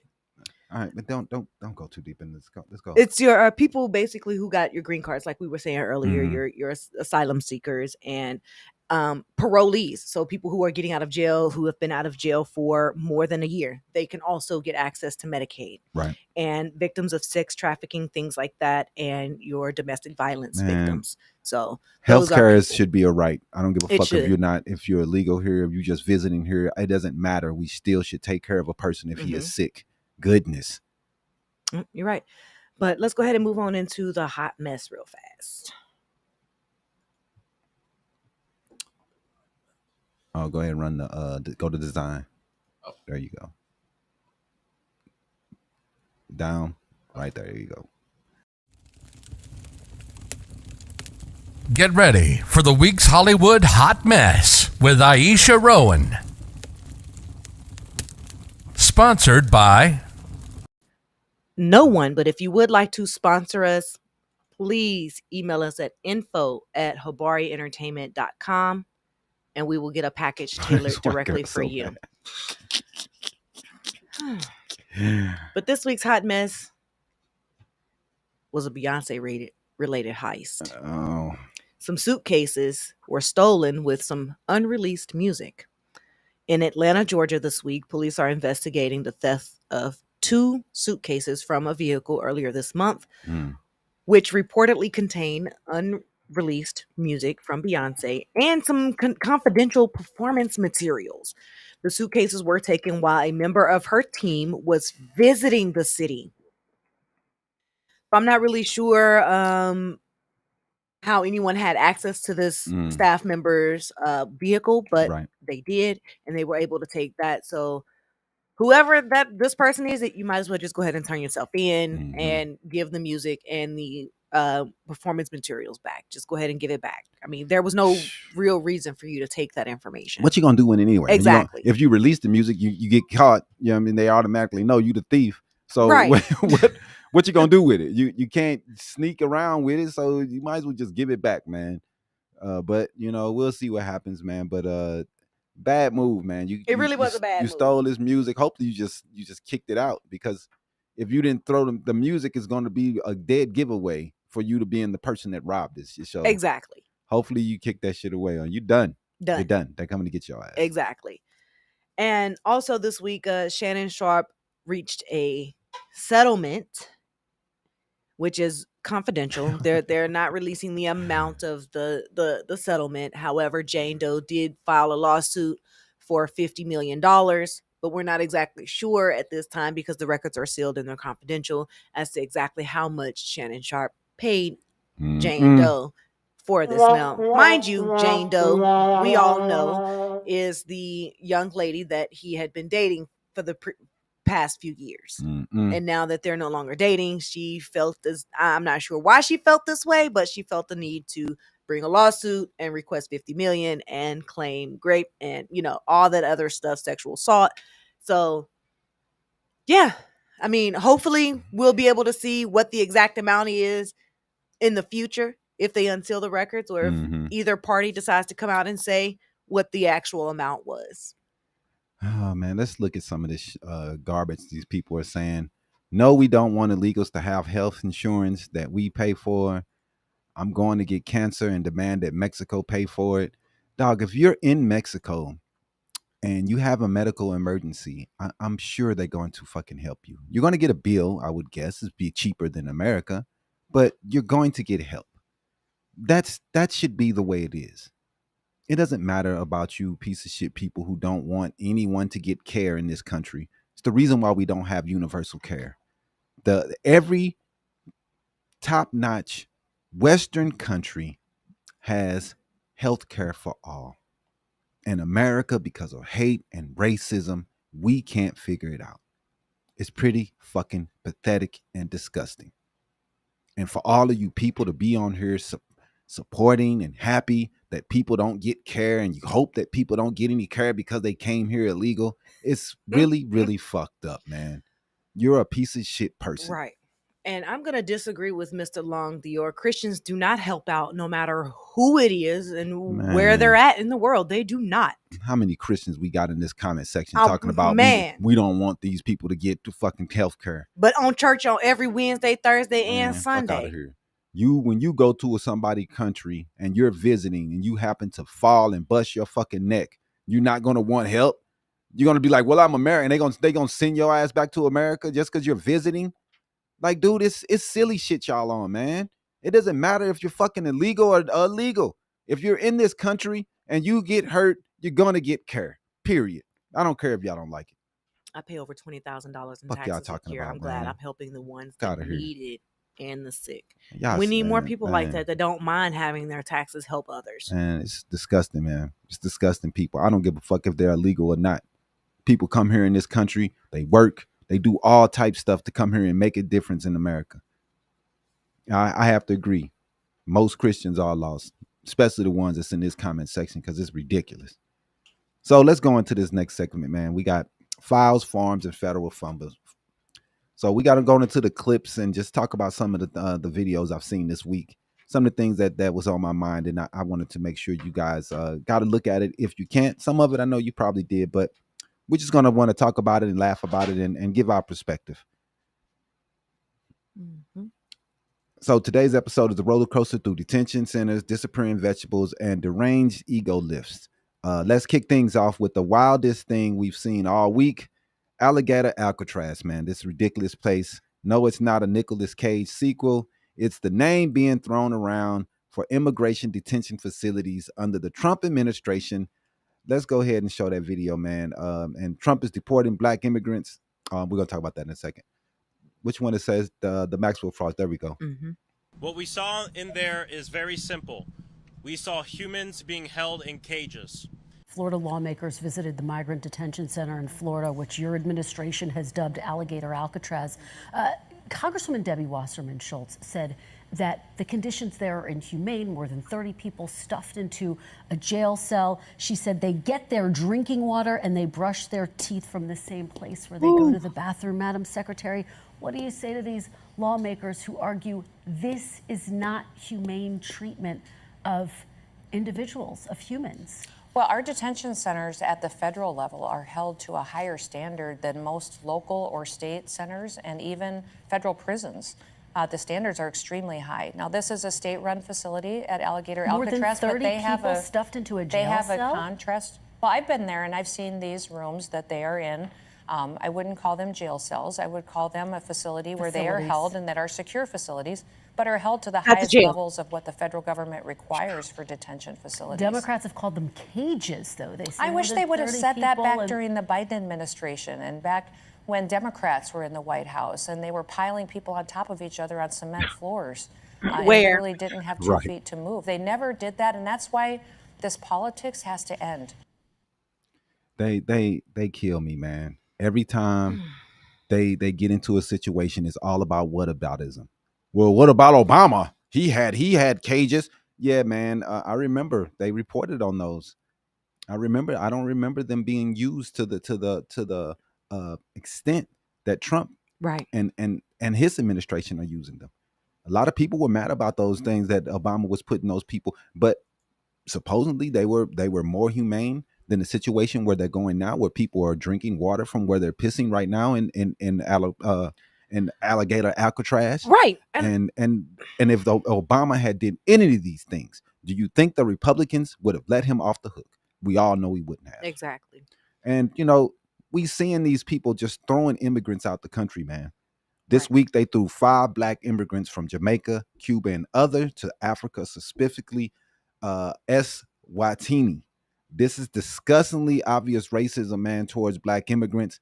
Threw these people to this country, and now this country is going to send them back to their home countries because America couldn't take the fucking time to send them back to where they fucking were. They sent them to a country in Africa, man. There was only 5 of them.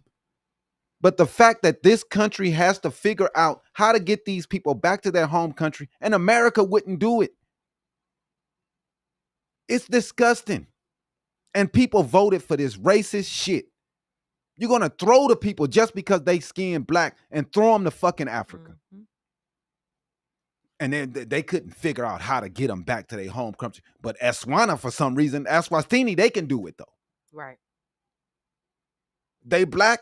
Oh, we can just throw them to these specific black countries and don't give a fuck about them. Like, that's fucked up. Yep. But this Alligator Alcatraz shit, man, Kristi Noem, it's disgusting, man. Yeah. Kristi Noem decided that she wanted to clarify that secure facilities, they're not just jail cells, but they're rooms with locks and federal compliance. So basically a hotel. We already played that. But if the hotel was run by ICE and the pillows were made of concrete. It's ridiculous, man. But that wasn't the only gem from Kristi this week. When asked about a federal judge ruling on immigration detainment, she called him, brace yourself, an idiot. Go ahead and roll that video.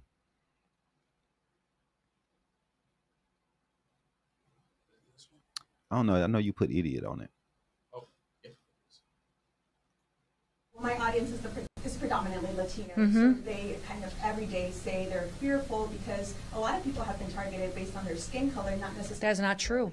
And so that has been another false narrative that has been put out there in the media that I absolutely want to throw back at you and say that is absolutely false, and don't you dare ever say that again. We have judges out there and other individuals saying people have been targeted that way, and it's not true. Every single operation that we do on ICE is based on investigative work and on so case why are you work going to have show an ICE that there is a reason and reasonable suspicion to go into an area and to talk and look at individuals that are involved in criminal activity. So because that is a narrative that people have been out there saying doesn't make it true, and it should not be repeated. Ooh, she's so dang on slow. I don't get it. I mean, Me either, man. And in case you thought that this was just one side of the aisle, both Democratic and Republican lawmakers have toured the facility and shocker, walked out with completely different opinions. Right. Completely different, man. Everybody's looked at this facility. Republicans think it's a playground for immigrants. They love it. They love it. So I mean, I think we already played this one. The one with yeah. Let's go. We rolled the Nancy Pelosi one. Let's play the clip of Nancy Pelosi. She's talking about Alcatraz and Trump trying to open the regular Alcatraz over in San Francisco. What would that mean, reopening Alcatraz? The president's notion about Alcatraz, with stiff competition, mind you, is one of his stupidest suggestions. Stiff competition. There's so many other stupid ideas. I wouldn't call them ideas. Notions that they have put forth. The cost to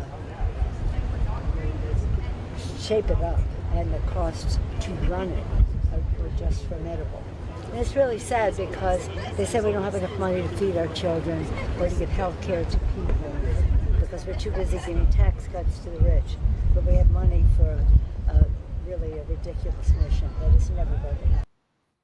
That's real, man. We could be helping the poor, giving money to kids. Instead, we're trying to open fucking prisons. Yep. America already has the most people in fucking prison in the fucking world. We just want to lock up everybody.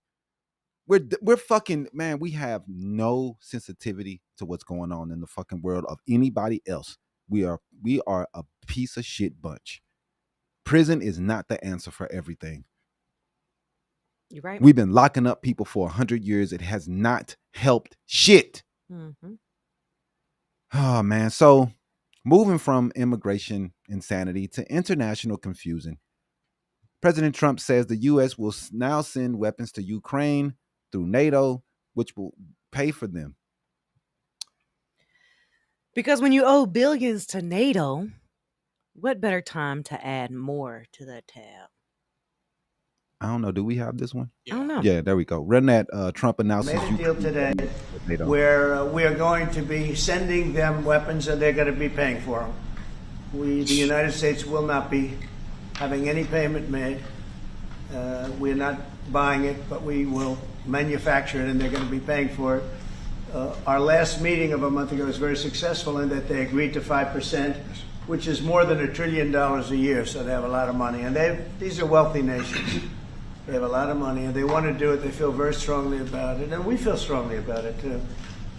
But we're in for a lot of money, and we don't want to do anymore, and we can't. But we make the best, and we're going to be sending the best to NATO. Oh, man. It's trash, man. He left Ukraine defenseless. He wouldn't answer the questions why the weapons stopped flowing to Ukraine. He wouldn't say exactly who made the order to stop it. He's leaving the defenseless, man. He's pretty much putting all the fucking cards on the side of the Russians as they decide to just blow the fucking place apart. They have upticked their attacks, more drones, more bombs. It has been disgusting what they have been doing. Just like in Israel with the Israelis with Gaza. There's another disgusting fucking war. And Trump has done nothing about it after promising for 4 years he was going to stop everything. What he is doing is egging on Israel, egging on Russia. Yep. No one seems to think of any reason, anything that Trump is doing is going to make them stop doing anything. The fact that you don't care about those people getting blown up in Ukraine just shows you that you are a piece of shit person. Yep.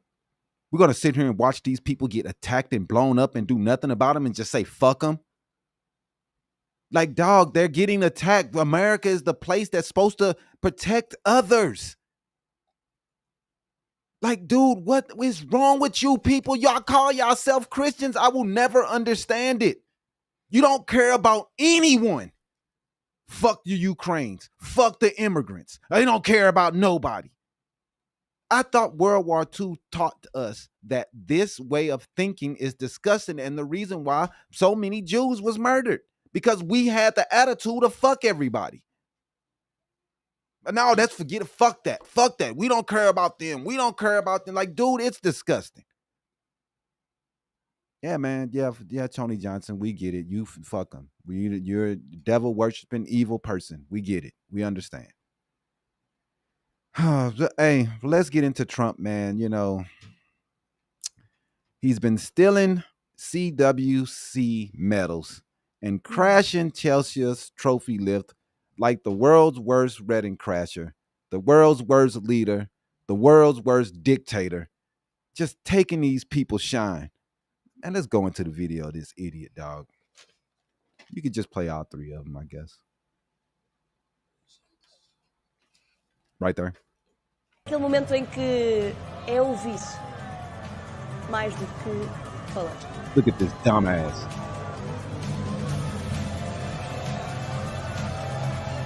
Come on, let's go, dumbass. No, I'm gonna stand here. You can leave. You hear him saying, hey, you can leave. No, I'm just gonna stand here. They had to edit this idiot out the pictures.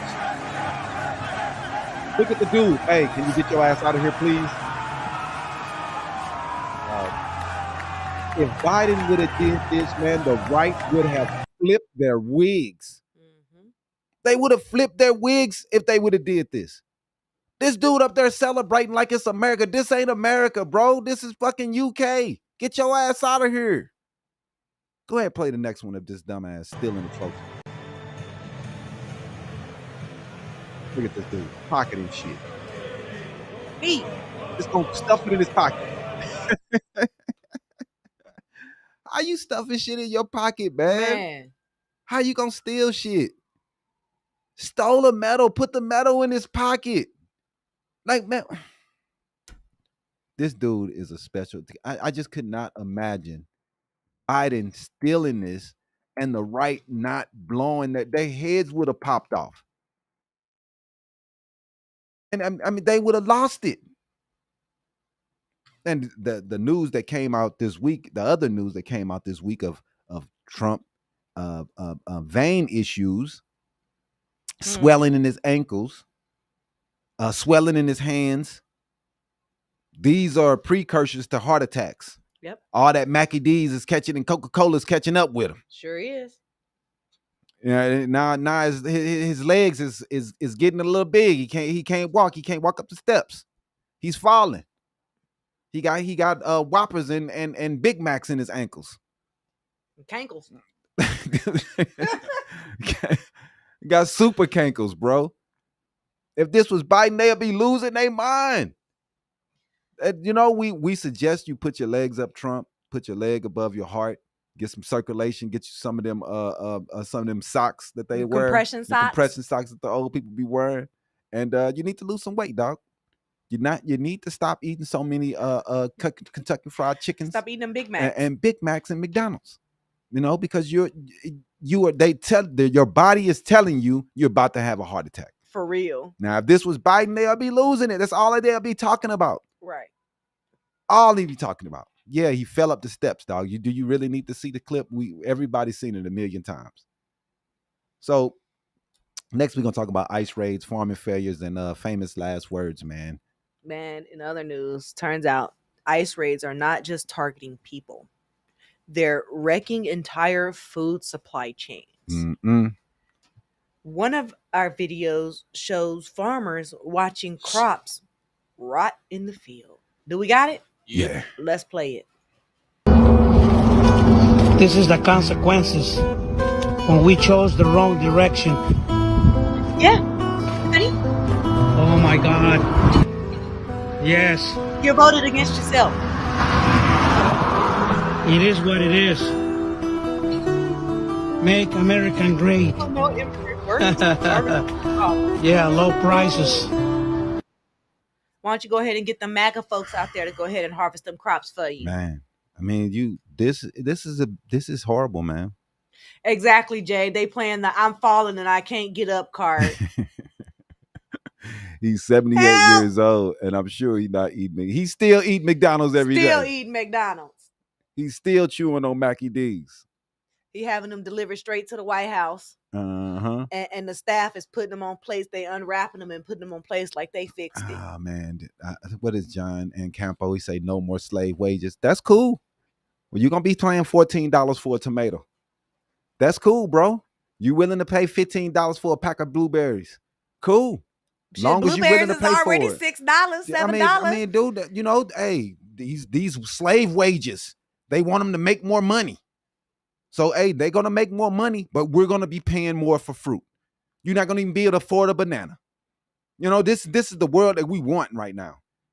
There's the reasons why they did lower wages for these jobs, because the farmers have overhead. Yep.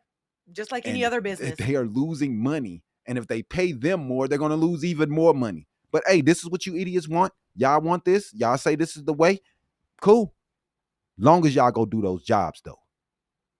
You get your ass out there, John, Mr. Ocampo, and you go pick some fucking strawberries. Y'all want it. This is what y'all want. Y'all fighting for it. Y'all want it so bad. Y'all want the immigrants gone. Y'all don't want the people who come over just to work, because in their country, that money that they're making here is still a lot. So you're comparing those wages to us, but these people are sending that money back home to their people, and that's helping them pay for their homes. Our money is more in other countries. It equals more money than their money equals. Mm-hmm. So when they send that money back to them, those pesos are way more. They're loving that American money, and it's helping them. It's helping their economy. It's helping our economy. Yep. But hey, you're right. Get rid of them. Get rid of them. Let's see how it hurts us in the end, because that's the only place it's going to hurt is us. You think it's hurting them, but it's going to hurt us in the end. You want to hang them, but you're going to hang all of us at the same time, because this is what you want. Anyway, when the government was asked to send federal aid to Kirk County, a red rural area, they said we'll get by without it. Mm-hmm. Spoiler alert, they didn't. So we'll get by without it. Do we have that video of them saying they'll get by without it? Famous last words. I don't know if we got it. I don't think we do. That's awesome. If we don't, we don't. It's okay. That's cool. It's all right. So we're going to go into the Epstein Files saga, lies, firings, and MAGA civil war. Mm-hmm. So let's go ahead and get into the big one. The Epstein Files meltdown of 2025. Mm-hmm. Where Congressman Hakeem Jeffries came out swinging, demanding that Congress uncover the truth and asking the question that many of us have been asking. Why are the files still sealed? All right, man. Should be that Hakeem Jeffries video. There we go. The American people deserve to know the truth, the whole truth, and nothing but the truth as it relates to this whole sordid Jeffrey Epstein matter. Democrats didn't put the Jeffrey Epstein thing into the public domain.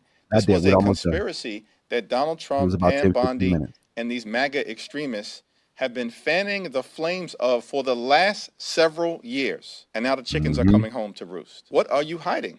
If you're not hiding anything, prove that to the American people. And if you are trying to hide something, as many of Donald Trump's MAGA supporters apparently believe, then the Congress should actually work hard to try to uncover the truth for the American people. There are only two things that are possible here. Option one, Donald Trump, Pam Bondi, and the MAGA extremists intentionally lied to the American people for years about the Jeffrey Epstein situation. That's option one. Option two is that, in fact, there's reason for the American people to be concerned as it relates to what information has not been released that could be damaging to the Trump administration and the friends and family of the Trump administration and their billionaire corrupt supporters. And so they're actively engaging in a cover-up. Option one, they lied for years. Option two, they're engaging in a cover-up. At this point, it seems reasonable that can only be one of the two things. And so it's Congress's responsibility in a bipartisan way to ask the questions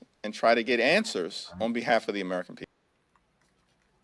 All right, man. So let's go ahead and run it back. Yeah, and when it came time to vote on the release of the files, the Republicans, they did what? What you think they did? Blocked it. Blocked it. Exactly. And with only one GOP representative crossing the aisle. Wow. So go ahead and play that video of these chumps blocking. Hearing none, the question's on the amendment. All those in favor signify by saying aye. Aye. Those opposed say no. No. In the opinion of the chair, the noes have it. The amendment's not Madam agreed Chair, I'm to. kind of shocked by that. I will ask for a roll call. The clerk will call the roll. Mrs. Fishbach. No. Mrs. Fishbach, no. Mr. Norman. Yes. Mr. Norman, aye. Mr. Roy. Mrs. Houchin. Mrs. Houchin, no. Mr. Langworthy. Mr. Langworthy, no. Mr. Scott. Mr. Scott, no. Mr. Griffith. Mr. Griffith, no. Mr. Jack. No. Mr. Jack, no. Mr. McGovern. Aye. Mr. McGovern, aye. Ms. Scanlon. Ms. Scanlon, aye. Mr. Neguse. Yes. Mr. Neguse, aye. Ms. Leisure-Fernandez. Ms. Leisure-Fernandez, aye. Madam Chair. No. Madam Chair, no. The clerk will report the total. 5 yeas, 7 nays. The noes have it. The amendment is not agreed to. And I think most of us believe what's appropriate will be released when it is time for the president to release it. Oh, my goodness.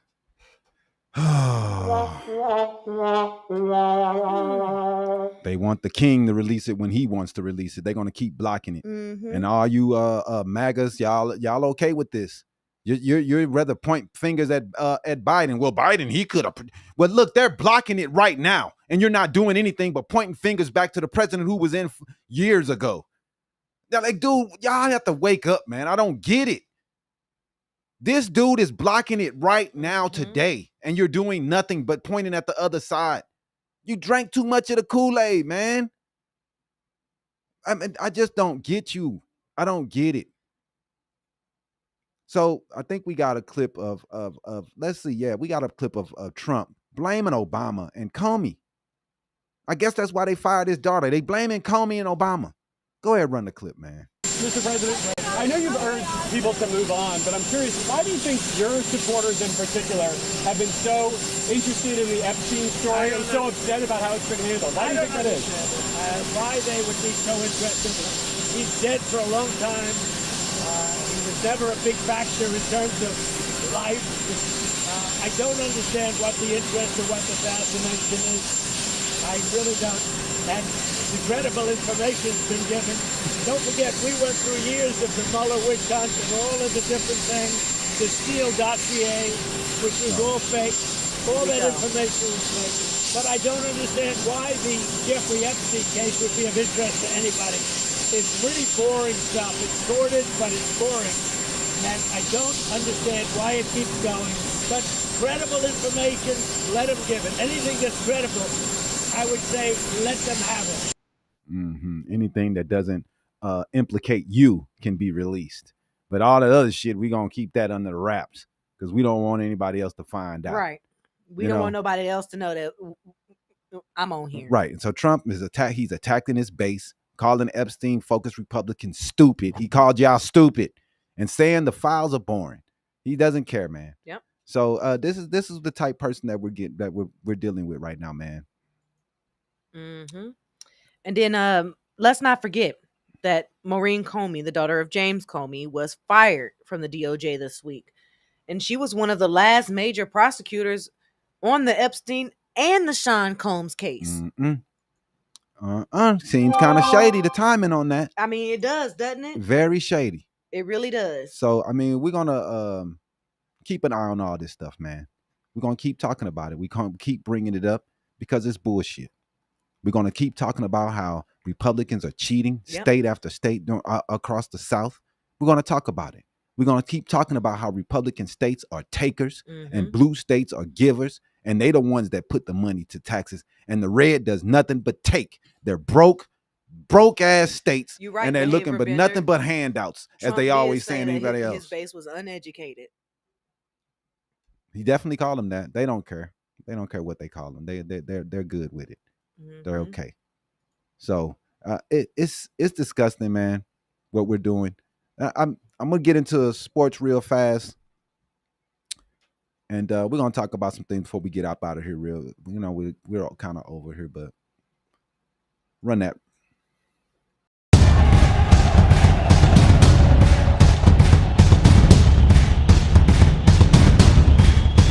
Habari Sports. Tweet another monkey post about my girl Angel Reese. I'm punching your fucking face. Okay? It's enough. Like, I don't usually do stuff like this, but just stop it, bro. You got your job, you got your podcast, leave my Angel Reese alone. I'm the one calling her and telling her not to respond. Fucking stop it. That's the last time. Okay? Thank you. It's not real hate. If you look around what's going on in this real country, that's hate. This is sports. I'm not supposed to like you. It's a shame that all the stuff you did in your life, you're going to be remembered for your podcast. You're going to be remembered for your podcast. That should tell you you're not that fucking great. I don't want to be remembered for Shaq's Bit podcast. I do not. Like, leave those girls alone. You already spoke on it. Let it go. So what? He hates her. So fucking what? I hate you now for messing with her. Now what? Say something about me. But she's not going to respond because I'm the one calling her and be like, baby, keep it classy. Because she's not soft by any means. You're from the streets. But I'm like, you're beautiful. Don't indulge with these fools because he's a fool. You don't even have G14 classification to say that. I would respect it more if Lisa Leslie said it. Like, that's y'all category. Stay out of them people's category. Okay, you're sports, whatever you do, you talk about sports, but bro, you don't need to be going deep.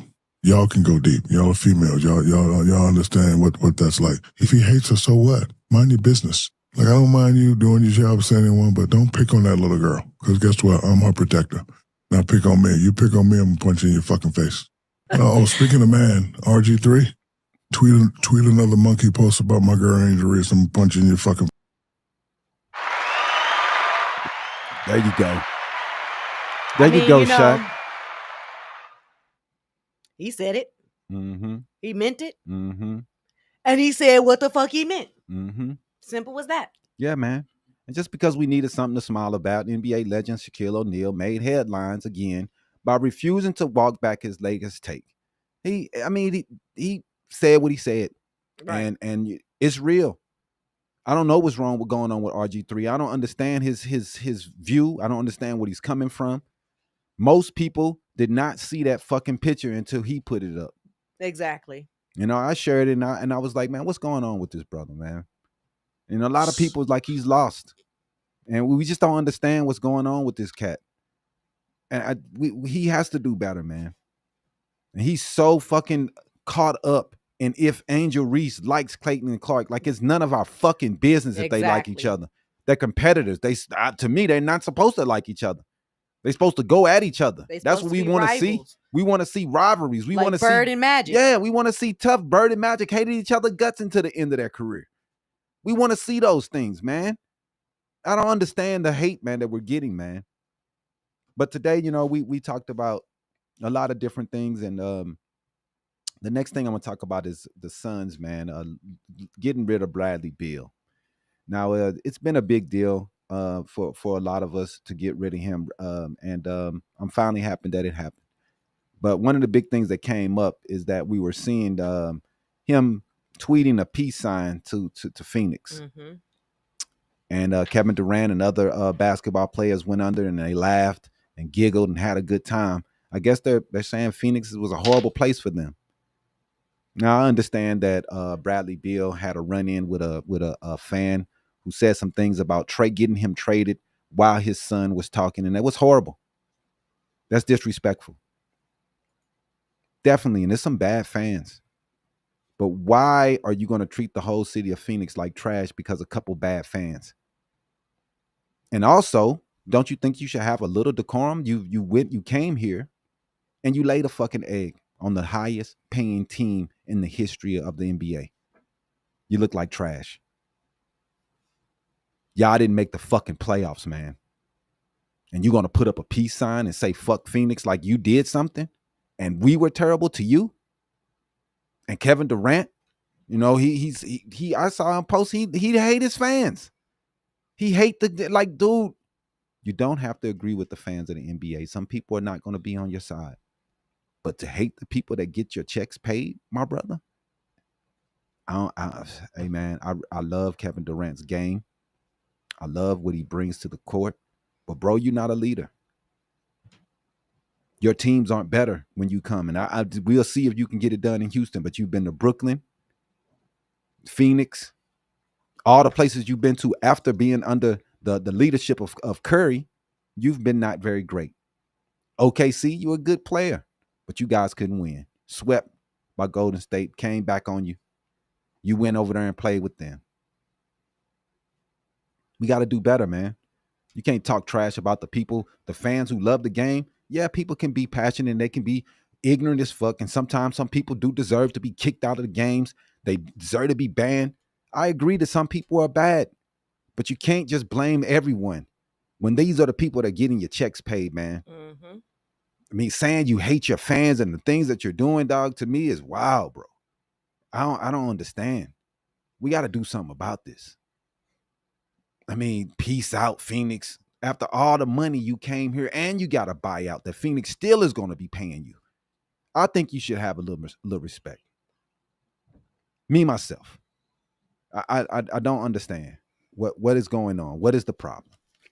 Get it together, man. Get it together. Now, I hope the best for Bill. He's going on to the Clippers.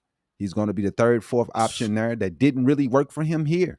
He won't have the ball in his hand as much as he did when he was here. Dude is a shooter. He has to shoot a lot. He needs the ball in his hand a lot. It's not going to work in these places, but he's getting old. He's 34, 35, and they're not going to give him the ball like he used to get it in Washington. So he doesn't look like the player that he used to be. I hope the best for brother. But I do not like how he went out with the peace sign and not even giving a couple of words. Even though it didn't work out here in Phoenix, it doesn't give you the right to shit on the whole city because a couple people weren't doing what you want. What do you mean they're not clips? They're just reruns. No, these are clips. What? Okay, brother, you're right. I had no time to talk to crazy people. So yeah, man, this is a big deal. I want to see them. I want to see the Suns this year. I love what's going on. I like that we finally got rid of these guys who aren't doing much, and I think that we're headed in the right direction, man. And I really appreciate the ownership trying to take this direction because they know they messed up in the first time. So them trying to change the direction they're going is what's needed. And I think the Suns are going to be better off and in better hands the next season because of that. Now, I'm going to go into some comic book stuff real fast before we can get up out of here. Don't run it. Don't run that. We're just going to go to it. So comic book corner today, I just wanted to talk about the upcoming Fantastic Four movie. I know a lot of people are pumped about it, man, and I'm pumped about it myself. So let's get ready for it, man, and let's go check it out. Anybody who interested, who love this type of stuff, check it out. Let me know. Hit me up. Tell me how you feel about it, because I these type things that I like to talk about because I love comics. I still do, and gather around the Baxter building, man, because Marvel's first family is finally stepping back into the MCU. The Fantastic Four are coming, and the hype is cosmic levels, man. Cosmic levels. This isn't no reboot you're ignoring on streaming. This is a brand new Marvel Studios dropping the heavy hitters, directed by Mark Shakam, with a cast that's got us ready to camp outside the theater already, man. It should be a really good movie. And the cast breakdown, we got Pedro Pascal as always, the Mandalorian himself as Reed Richards, Mr. Fantastic. We got the smartest man in the MCU, and unless he tries the multiverse speech again, we have Vanessa Kirby, fresh off the Mission Impossible, playing Sue Storm, the Invisible Woman, elegant, powerful, and not to be messed with, man. She's looks like she's going to be fierce in this movie. We got Joseph Quinn, the breakout from Stranger Things, is our new Johnny Storm, the Human Torch. It's going to be seeming flame on and getting things hot, man. And last but not least, we got Eban Mas-Baccarat, a.k.a. Cousin Richie from The Bear, is going to be playing Ben Grimm. I know everybody pretty much knows what is going on this, but I just wanted to talk about it a little bit because I just love what Marvel is doing, man, and I've always been a big fan. This is going to be clobbering time like we've never seen before, and I think the movie is going to be great. You got Galactus, and you have the kid coming in, and I just really love what they're doing with this story to make it original. I do think that they've released too many too much of the movie. I wish they would have left something to the imagination, man. I know that they're trying to get people in there against Superman, and it's a big one for them. But I do think that they released too much information, man. Too many clips, too many trailers. And the first steps, Marvel says it's not just an origin story. It's setting the stage for their big role in the future of the multiverse. And they say that Pedro Pascal is going to be the leader in the Doom movie that's coming up. Kevin Feige even teased they'll explore the 1960 retro space vibes with a modern twist. So think WandaVision meets Guardian of the Galaxy, but with a more genius level bickering. So that should be cool, man. And let's not forget Dr. Doom is coming. I don't know if he's going to be in this movie or he's going to be in a mid-credit scene, but we would love to see him in this. But we know he's coming, man, so we know they have to be on the same level somehow. And rumor has it, we already know Robert Downey Jr. is going to be returned as a variant of Doom. We don't know if that variant is going to be from the same universe as the original, as the Fantastic Four, but we hope so, man. It would be dope, man. I would love to see Reed and Sue and their chemistry because I think it's already great. And give me the co-worker vibes and the married vibes that's going in this family movie, man. I think it's going to be dope. So yeah, tell me next week. I think or the week after next is coming out. So we would love to see what you guys think of it. Please let us know. And that's going to be it for us for today. Thank everyone that commented. I want to thank everyone that tuned in. We want to thank Trinity for coming through and talking about what was it? Kinder Gap and what she offers for the schooling and helping kids get into a better place and learning more. We really appreciate her. Everybody that commented, please subscribe to the page, man. We always every Saturday at 11 a.m. we are live talking about sports, news, politics, and sometimes we have some interviews with local people from Phoenix. And we just talk about what they have going on and what's going on in their world. We just want to give you the news. We want to keep you updated on our view and the things that's going on in our world. So make sure you subscribe. Make sure you hit that alert button. And we see you guys next week. Peace out. Holla, holla.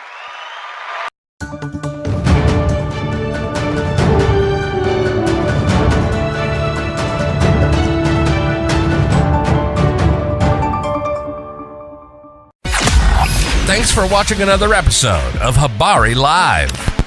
Make sure to subscribe to our YouTube channel and get updates on news, the podcast, and more. Follow us on Facebook and Twitter. And don't forget to visit www.habaryentertainment.com. See you next week. Peace.